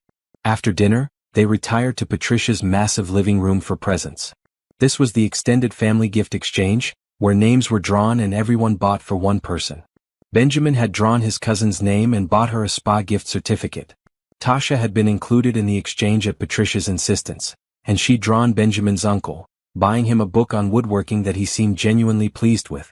When it was Tasha's turn to receive her gift, Patricia handed her an envelope. Inside was a framed family tree, beautifully illustrated, with the Hayes family going back 3 generations. At the bottom, in fresh ink, was a new branch with Tasha's name added. "Your family now," Patricia said simply. "We don't need to wait for a wedding or an official anything. You're important to my son and my grandchildren. That makes you important to me. Welcome to the Hayes family, Tasha Reynolds." Tasha stared at the family tree, tears streaming down her face. "I don't know what to say." "Say you'll keep showing up. That's all family really means anyway." Patricia hugged her tightly. "We're glad you're here, dear." The afternoon passed in a pleasant haze of dessert and coffee and kids running around in sugar-induced chaos. At one point, Benjamin found himself alone with his mother in the kitchen, loading the dishwasher while everyone else was in the living room. "You're happy," Patricia said. It wasn't a question. "I am. Happier than I've been in years." "Good. You deserve that. Caroline would want that for you." Patricia paused, carefully placing a plate in the rack. "I loved Caroline like a daughter. Losing her broke my heart. But watching you grieve for 3 years, watching you go through the motions of living without actually being alive, that broke my heart even more."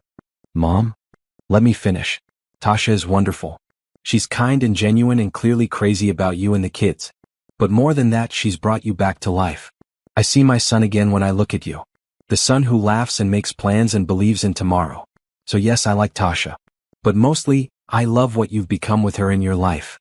Benjamin hugged his mother, this strong woman who'd held their family together through the worst time imaginable.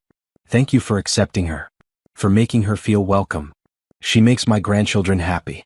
She makes my son happy. That's all I need to know. As the day wore on, people started to leave. Relatives packed up leftovers and said their goodbyes. By 5 o'clock, only Benjamin's immediate family remained. Him, the kids, Patricia, Rachel's family, and Tasha. They settled in the den, where a fire crackled in the fireplace and soft Christmas music played in the background. Katie and Lucas were showing Tasha's kids how to play their new video games. Rachel and her husband were half asleep on the couch. Patricia was in her favorite chair, contentedly watching everyone. This was a perfect day, Patricia said softly. The kind of Christmas I'd hoped we could have again someday. It was, Benjamin agreed. He had Tasha tucked against his side, comfortable and right. Around 7 o'clock, Katie appeared in front of them with Lucas trailing behind. They were both holding something behind their backs, looking nervous and excited. We have something for you, Katie said to Tasha. For both of you really, but mostly for you. She pulled out a wrapped package and handed it to Tasha. The wrapping was clearly done by kids with too much tape and uneven edges. Tasha opened it carefully, revealing a large frame. Inside was a collage. Photos of Tasha with the kids over the past few weeks. At the community center, baking cookies, decorating the tree at the school concert. In the center was a drawing, clearly done by both Katie and Lucas, showing all four of them as a family. At the bottom, in Katie's careful handwriting, it said, "Our family. Before we had a mom. Then mom died and we were sad.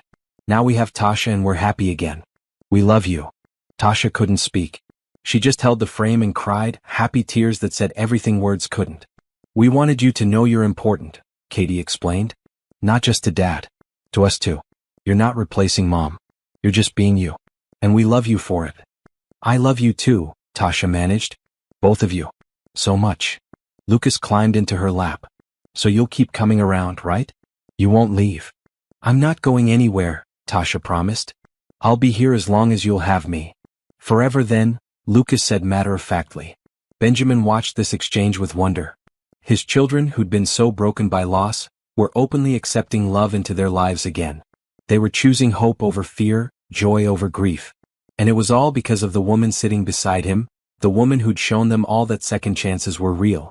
That night, after they'd driven home and gotten the exhausted kids into bed, Benjamin walked Tasha to her car one more time. The night was clear and cold, stars bright overhead. "Thank you for today," Benjamin said. "For being part of our Christmas.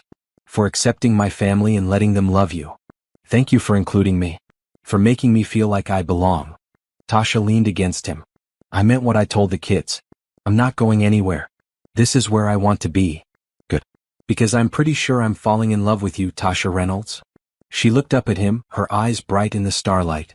"I'm pretty sure I'm falling in love with you too, Benjamin Hayes." They kissed under the stars, a perfect ending to a perfect day. And when Tasha finally drove away, Benjamin stood in his driveway thinking about the future. About possibilities and promises and all the Christmases still to come. This was just the beginning. The best was yet to come. The week between Christmas and New Year's passed in a blur of contentment. Benjamin took time off work, spending lazy days at home with Katie and Lucas. Tasha came over almost every day, sometimes staying for dinner, sometimes just stopping by for an hour. They fell into an easy routine that felt like they'd been doing this for years rather than weeks. On New Year's Eve, Benjamin's mother hosted another gathering, but this one was quieter, just immediate family. They played board games, ate leftovers from Christmas, and watched the kids put on an impromptu talent show that featured more enthusiasm than actual talent. As midnight approached, everyone gathered in the living room to watch the ball drop on TV. Benjamin stood with Tasha, his arms around her waist, watching the countdown. When the clock struck 12, he kissed her as Katie and Lucas cheered and Patricia smiled knowingly. "Happy New Year," Benjamin whispered against her lips. "Happy New Year." It felt like a promise. A fresh start. A new beginning for all of them. January arrived with a return to routines. Benjamin went back to work, though he found himself leaving earlier than usual, eager to get home to his family. Katie and Lucas returned to school, but with a new lightness to them. They talked about Tasha constantly, making plans for weekend activities and asking when she'd visit next. One Saturday in mid-January, Tasha invited them all to a special event at the community center. It was a fundraiser talent show with all the kids performing various acts. Katie and Lucas had been secretly practicing their own performance, refusing to tell Benjamin what it was. The community center's multipurpose room was packed. Families filled every seat, and the excitement was palpable. Tasha stood at the front, welcoming everyone and explaining how the funds raised would go toward expanding their programs. The performances ranged from sweet to hilarious. A group of 6-year-olds did a dance that mostly involved them running in circles. 2 teenagers played a surprisingly good guitar duet. A girl recited a poem she'd written about hope and family. Then Katie and Lucas took the stage. They'd convinced Tasha to help them prepare a presentation about family and what it means. Katie spoke first, her voice clear and strong. My mom died 3 years ago. For a long time, me and my brother Lucas were really sad. Our dad was sad too, even though he tried to hide it. We thought we'd never be happy again. Lucas took over, reading from note cards. But then we met Tasha. She showed us that being sad about losing someone doesn't mean you can't also be happy about finding someone new. She taught us that family is about love, not just about blood. They alternated back and forth, telling their story. How Tasha had come into their lives. How she'd helped them remember how to laugh. How their dad had started smiling again. How they'd learned that accepting help and kindness wasn't weak, it was strong. We made something for Tasha, Katie said, because we wanted to show her how much she means to us. Lucas pulled out a large poster board covered in photos and drawings and messages. It was a visual representation of the past 2 months, showing how Tasha had become part of their family. At the bottom, in big letters, Katie had written, "Thank you for choosing us. We choose you too." Tasha was crying openly, not even trying to hide her tears. Benjamin's own eyes were burning as he watched his children publicly declare their love for this woman who'd saved them all. After the presentation, Katie and Lucas ran off stage and straight to Tasha, hugging her tightly. The entire room applauded, but Benjamin knew it wasn't just about the performance. It was about the truth they'd shared, the vulnerability they'd shown, the love they'd declared. After the talent show ended and families were mingling, Jennifer pulled Benjamin aside. "Your kids are remarkable. That presentation made half the room cry." "They're pretty special," Benjamin agreed, watching Katie and Lucas show other kids their poster. "So is Tasha. I hope you know that." "I do. Every single day I know how lucky I am." Jennifer smiled. "Good. Just making sure. She's been hurt before, you know. By people who promised things and didn't follow through. So if you're in this, really in this, that's wonderful. But if you're not sure, if you're still figuring things out, be honest with her. She deserves honesty." "I'm in this," Benjamin said firmly. "Completely. No doubts."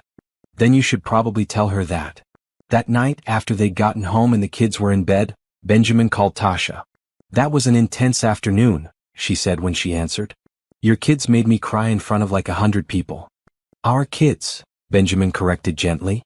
"They think of you that way now. Is that okay?" There was a pause. Then softly, "It's more than okay. It's everything I've ever wanted. Can I come over?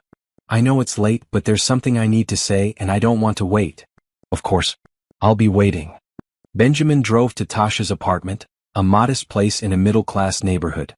He'd only been there once before when he picked her up for a dinner date the previous week. She met him at the door wearing sweatpants and an old t-shirt, her hair pulled back, no makeup. She looked beautiful. They sat on her couch and Benjamin took her hands in his.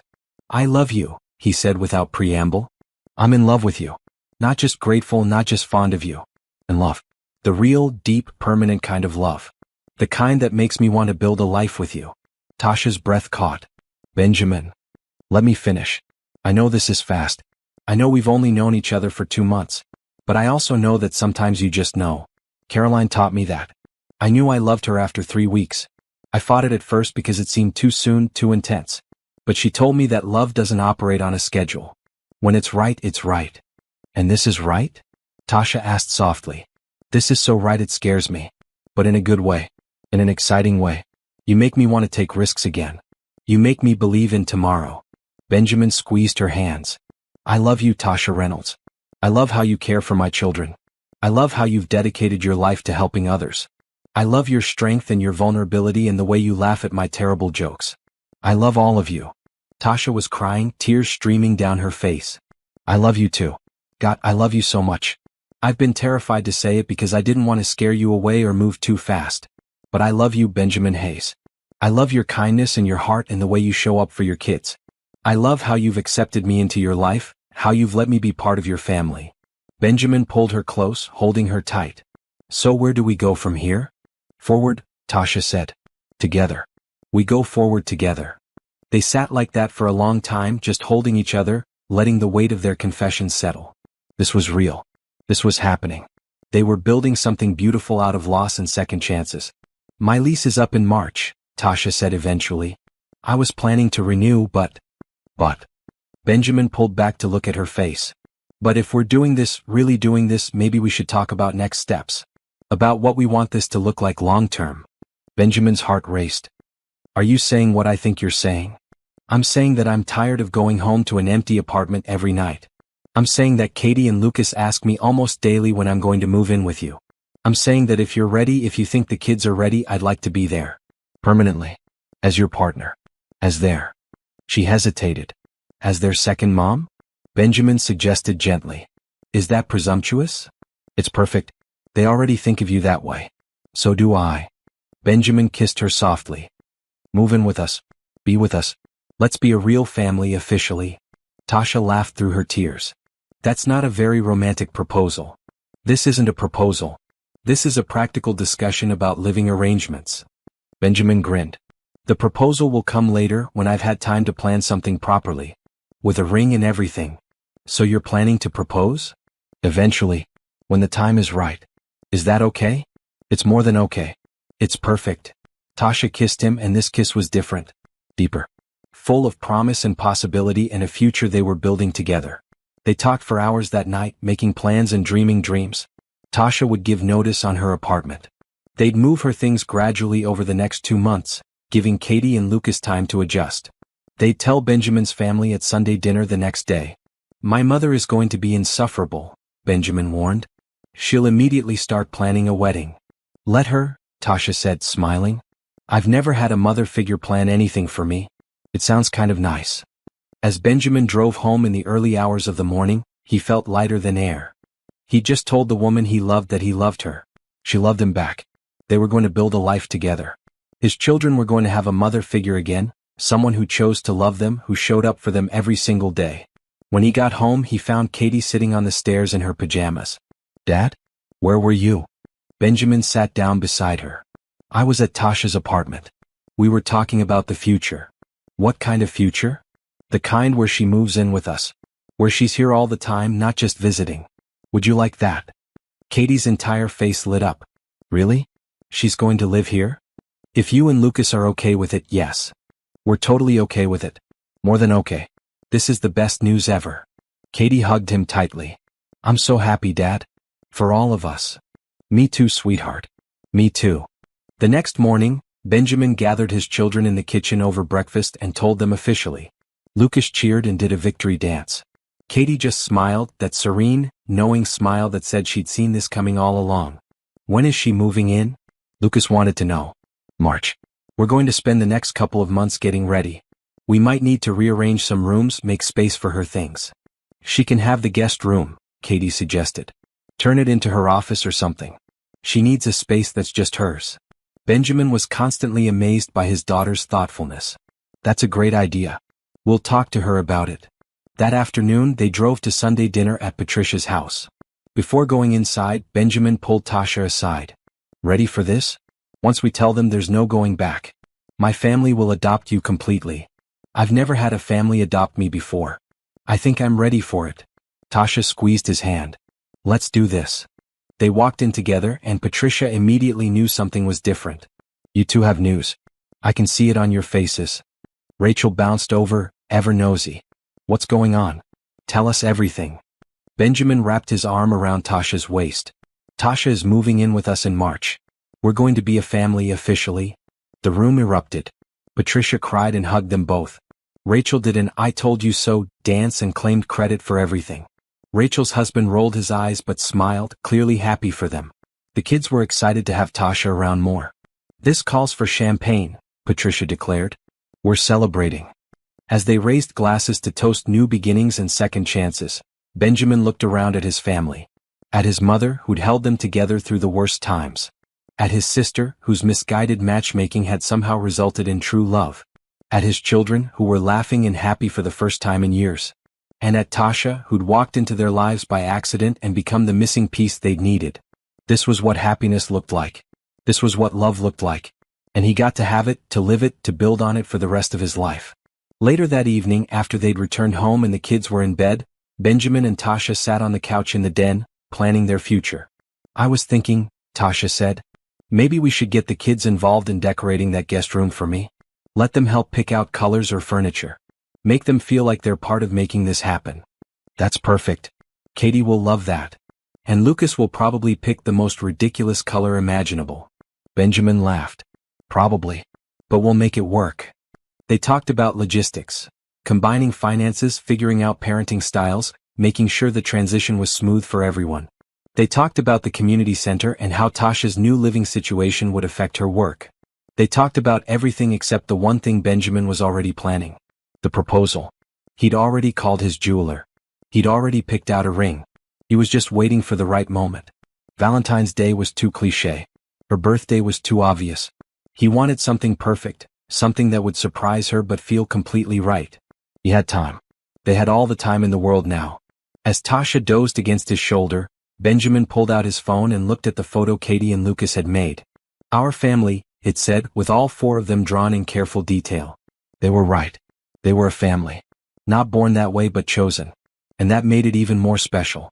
The next 2 months passed in a flurry of preparation and anticipation. Tasha gradually moved her belongings into Benjamin's house, each box and piece of furniture marking another step toward their new life together. Katie and Lucas helped enthusiastically, arguing cheerfully about where things should go and how the guest room should be decorated. True to form, Lucas lobbied hard for painting the room bright orange. Tasha gently steered him toward a warm golden color instead, which satisfied everyone. They filled the room with a desk for her work, bookshelves for her extensive collection, and a comfortable reading chair by the window. The kids insisted on adding personal touches, a framed photo of all four of them, a vase that Katie picked out, a small succulent plant that Lucas chose because it's cute and doesn't die easy. At work, Benjamin found himself smiling at random moments, getting teased by his assistant Patricia, a different Patricia than his mother, though equally perceptive. "You're disgustingly happy," she observed one Tuesday morning when she found him humming while reviewing contracts. "I am," he agreed without embarrassment. "It's good to see. You deserve this." By the first week of March, Tasha was officially moved in. Her lease had ended, her apartment was empty, and all her possessions were now integrated into the Hayes household. It felt natural and right, like she'd always been there. The community center was thriving under the security Benjamin had provided. Tasha had hired another full-time staff member and expanded their programs. They'd added a weekend homework help session and a cooking class for teenagers learning to live independently. Every time Benjamin visited, he saw the tangible impact of their work. Kids learning, growing, finding their place in the world. As Valentine's Day approached, Benjamin finalized his plan. He'd been carrying the engagement ring in his pocket for weeks, waiting for the perfect moment. He'd considered elaborate schemes, a surprise party, a romantic dinner at an expensive restaurant, a trip somewhere special. But then he realized that the perfect moment wouldn't be manufactured. It would happen naturally in the life they'd built together. On February 14th, Benjamin didn't do anything particularly special. He brought Tasha flowers as he did most weeks. They had dinner together as a family like they did every night. The kids gave her homemade Valentine's cards, decorated with stickers and glitter. It was ordinary and beautiful. That evening, after Katie and Lucas were in bed, Benjamin and Tasha sat in the den with mugs of hot chocolate. She was reading a book about childhood development, occasionally sharing interesting passages with him. He was supposedly reviewing a contract but mostly just watching her, marveling at how perfectly she fit into his life. "Tasha," he said finally, setting aside his laptop. She looked up, marking her place in the book. "Oh, I have something for you." "Benjamin, we agreed no expensive Valentine's gifts." "This isn't a gift." "Well, it is, but not for Valentine's Day." He pulled the small velvet box from his pocket, where it had been living for the past month. "This is for forever." Tasha's eyes went wide.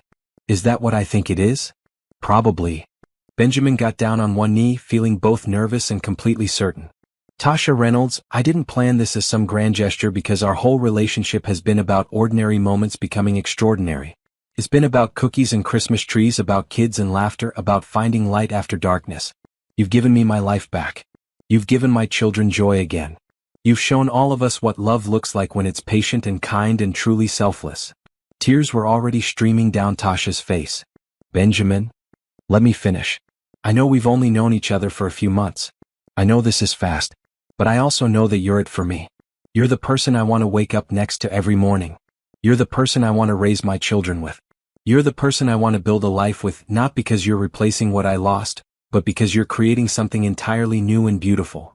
He opened the box, revealing a simple but elegant diamond ring. Tasha Reynolds, will you marry me? Will you be my wife, Katie and Lucas's second mom, and my partner in everything? Will you choose this family forever, the way we've already chosen you? Tasha was sobbing openly now. Yes. Oh my God, yes. 1,000 times yes. Benjamin slid the ring onto her finger and it fit perfectly. Of course it did. Everything about Tasha and this relationship was perfect. He stood and pulled her into his arms, kissing her deeply while she cried happy tears against his lips. I love you so much, she whispered. I can't believe this is real. It's real. We're real. This family is real. They heard a noise and turned to find Katie and Lucas peeking around the doorway, both in their pajamas. Did she say yes? Katie asked, barely containing her excitement. She said yes, Benjamin confirmed. Both kids ran into the room, throwing themselves at Tasha and Benjamin. They all ended up in a pile on the floor, laughing and crying and holding each other. Does this mean you're going to be our mom officially? Lucas asked, looking up at Tasha with hopeful eyes. If that's okay with you, Tasha said. It's totally okay. It's the best thing ever. Katie was quieter, more thoughtful. We'll always love our first mom. She'll always be important. Of course she will, Tasha said firmly. Your mom will always be a part of your family. I'm not replacing her. I'm just adding to what she started. Is that okay? Katie nodded, then hugged Tasha tightly. Welcome to our family. Officially. The next few weeks were a blur of wedding planning. Patricia took charge immediately as predicted and proved to be surprisingly good at it. Rachel offered to help with anything and everything, still riding high on her success as a matchmaker. Benjamin's extended family rallied around, offering venues and vendors and general excitement. They decided on a June wedding, small and intimate. Just family and close friends at Patricia's house, which had a beautiful backyard perfect for an outdoor ceremony. Nothing fancy or elaborate, just meaningful. Tasha asked Jennifer from the community center to be her maid of honor. She didn't have many close friends outside of work, another reminder of how isolated she'd been before meeting Benjamin's family. But Jennifer was thrilled, and the two of them spent hours looking at dresses and planning details. Katie and Lucas would be in the wedding too, playing special roles that Tasha designed just for them. Katie would carry a candle representing Caroline's memory, honoring the love that had come before. Lucas would carry rings because he'd begged for an important job and Benjamin couldn't say no. As spring progressed, Benjamin watched his future wife integrate even more deeply into their lives. She helped Katie with a difficult school project. She taught Lucas to ride a bike without training wheels. She coordinated with teachers and doctors and made sure everyone's needs were met. She wasn't trying to be Caroline. She was being Tasha, and that was exactly what they needed. One afternoon in late May, Benjamin came home early to find Tasha in the kitchen teaching Katie how to make Caroline's famous chocolate cake. His daughter had asked for the recipe, wanting to learn something her mother had loved to make. Benjamin stood in the doorway watching them work together. Tasha was patient and encouraging, letting Katie crack the eggs even though some shell ended up in the batter. They were laughing about something, flour dusted across both their faces. Mom used to make this for Dad's birthday every year, Katie was saying. Do you think we should make it for him this year? I think that would be really special, Tasha replied. Do you want it to be a surprise? Yeah. Can you help me? Of course. We'll make it together. Benjamin's eyes burned with tears. This was what healing looked like. His daughter honoring her mother's memory while building new traditions with Tasha. Both women existed in Katie's heart, not competing but complementing each other. He cleared his throat to announce his presence. Both Tasha and Katie turned, caught. You're home early, Tasha said. I wanted to see my family. Benjamin came into the kitchen, kissing Tasha's cheek and ruffling Katie's hair. What are you two making? Nothing, Katie said too quickly. Just cake. Just cake, huh? Just regular cake that has nothing to do with anything special happening soon. Katie grinned, chocolate on her chin. I'll pretend I believe you. That evening, over dinner, Tasha announced she had news. "I've been talking to the board at the community center, and they've approved a new program. We're going to start offering family counseling and support groups for kids dealing with grief and loss. Free of charge." "That's wonderful," Benjamin said, proud of her vision. "I was thinking maybe Katie and Lucas could help design some of the programming. They've been through this. They understand what kids need when they're hurting." Tasha looked at his children. "What do you think? Want to help other kids the way you've helped each other?" Both kids agreed enthusiastically. Over the next few weeks, they worked with Tasha to create activity guides and discussion topics, sharing their experiences and insights. Benjamin watched his children transform their pain into purpose, and he knew Caroline would be so proud. June arrived with perfect weather and clear skies. The wedding was planned for June 15th, a Saturday afternoon when the garden would be in full bloom. The week before, Tasha moved the last of her work things from the guest room into Benjamin's home office. They were officially, completely merged now. One household, one family. The night before the wedding, Tasha stayed with Jennifer per tradition. Benjamin lay in bed alone, his children sleeping down the hall, and thought about the journey that had brought him here. From devastating loss to unexpected love. From hopelessness to joy. From just surviving to actually living. He pulled out his phone and looked at old photos of Caroline. Beautiful, vibrant Caroline who'd given him so much. He hoped she knew he'd kept his promise to take care of their children. He hoped she understood that loving Tasha didn't diminish what they'd had. He hoped she approved. "Thank you," he whispered to her image. "Thank you for our time together. Thank you for our children. And thank you for loving me enough to want me to be happy, even after you were gone." His phone buzzed. A text from Tasha. "Can't sleep. Too excited to marry you tomorrow. Same here. I love you. I love you more. See you at the altar." The wedding day dawned bright and beautiful. Benjamin got dressed in his best suit, with Lucas helping him with his tie and Katie pinning a boutonniere to his lapel. They all drove to Patricia's house together, arriving to find the backyard transformed into something magical. White chairs sat in neat rows facing an archway covered in flowers. String lights hung overhead even though it was daytime, ready for the reception later. Tables were set with simple but elegant decorations. Everything was perfect. Guests arrived. Family, friends, co-workers, families from the community center. Everyone who mattered to both Benjamin and Tasha. The chairs filled up quickly and soft music started playing. Benjamin took his place at the altar with the officiant, his heart pounding. Lucas stood beside him holding the ring box, trying to look serious but unable to stop grinning. Katie waited at the back, ready for her special role. The music changed. Katie walked down the aisle carrying a lit candle, placing it carefully on a small table near the altar. She'd chosen this role herself, wanting to honor Caroline while celebrating Tasha. It was perfect and poignant and had Benjamin fighting tears before the bride even appeared. Then Tasha emerged from the house and Benjamin's breath caught.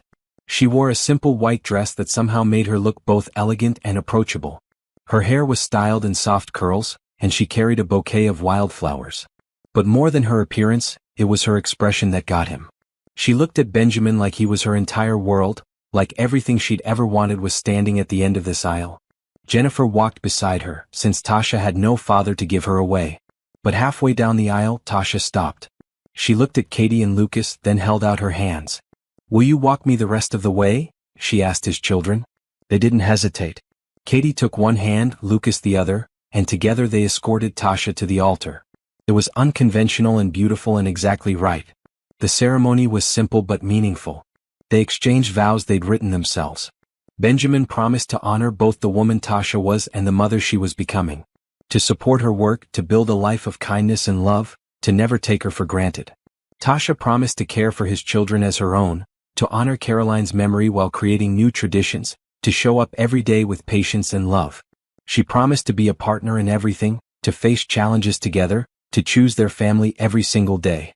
When the officiant pronounced them husband and wife, the backyard erupted in applause. Benjamin kissed his bride while their children cheered and Patricia cried happy tears and Rachel took about 1,000,000 photos. The reception was exactly what they'd wanted. Simple, joyful, full of love. They ate good food and danced to live music. Katie and Lucas gave speeches that had everyone in tears. Benjamin's mother welcomed Tasha officially into the Hayes family with a touching toast. Jennifer shared stories about Tasha's dedication to the kids at the community center. As the sun set and the string lights glowed overhead, Benjamin danced with his new wife under the stars. "How are you feeling, Mrs. Hayes?" he asked. Tasha smiled, radiant and happy. "Like I finally found where I belong. Like I'm exactly where I'm supposed to be." "We're exactly where we're supposed to be," Benjamin corrected. "All four of us." They looked over at Katie and Lucas, who were dancing with each other and making up ridiculous moves that had other kids joining in. Their children. Their family. "Did you ever imagine this when you walked into that gala?" Tasha asked. "Did you think you'd end up here?"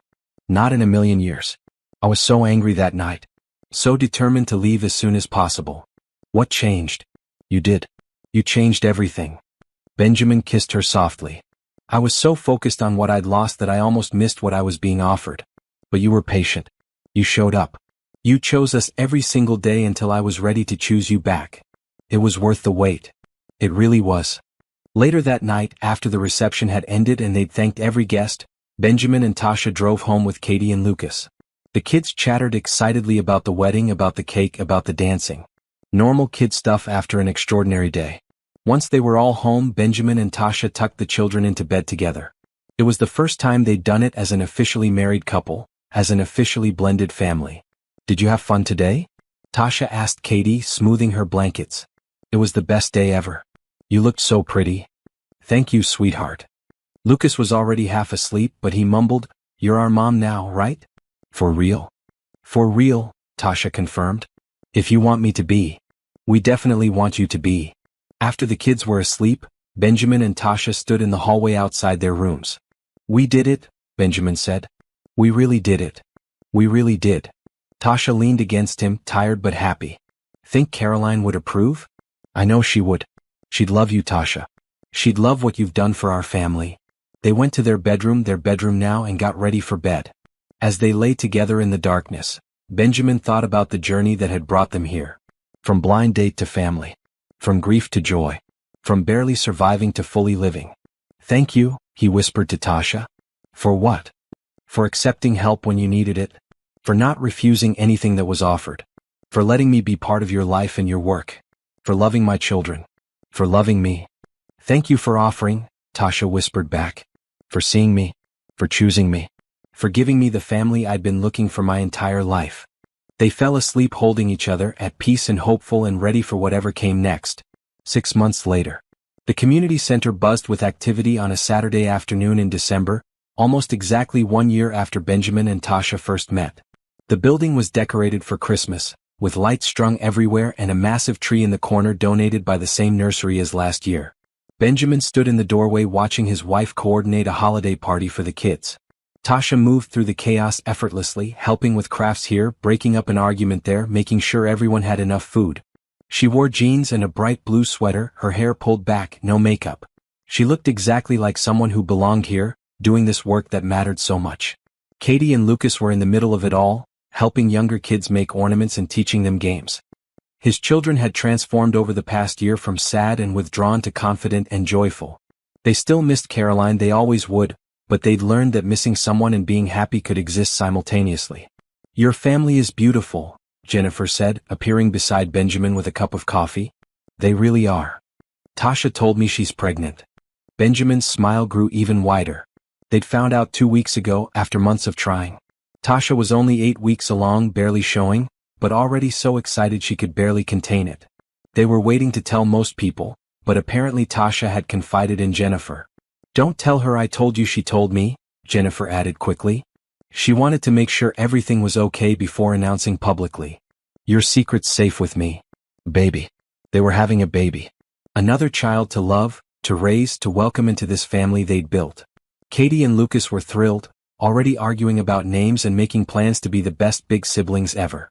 "You know what's amazing about your story?" Jennifer said. "You both could have said no. Benjamin could have walked out of that gala and never looked back. Tasha could have refused help because of pride.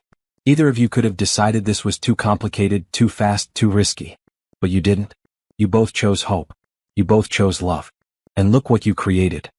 Benjamin looked around at the community center, at the kids laughing and playing, at his children helping others, at his wife making a difference in dozens of lives every single day. He thought about their house, now truly a home filled with love and laughter. He thought about the baby growing inside Tasha, the next chapter of their story. Jennifer was right. This had all happened because they'd both been brave enough to accept help, to accept love, to accept second chances. Because Tasha had agreed to that blind date despite needing the money. Because Benjamin had stayed despite his anger. Because they'd both chosen kindness and hope and love over fear and pride and isolation. It's a good story, Benjamin agreed. The best one I could have imagined. And it's just beginning. Tasha spotted him then and waved, gesturing him over. Benjamin crossed the room to his wife, pulling her into his arms and kissing her softly, not caring who saw. What was that for? She asked, smiling. For being you. For choosing us. For building this beautiful life. Back at you, Mr. Hayes. Katie and Lucas ran over, dragging them toward the craft table where apparently the ornaments needed parental supervision. As Benjamin sat down between his children with his wife across from him and a baby on the way, he felt overwhelming gratitude.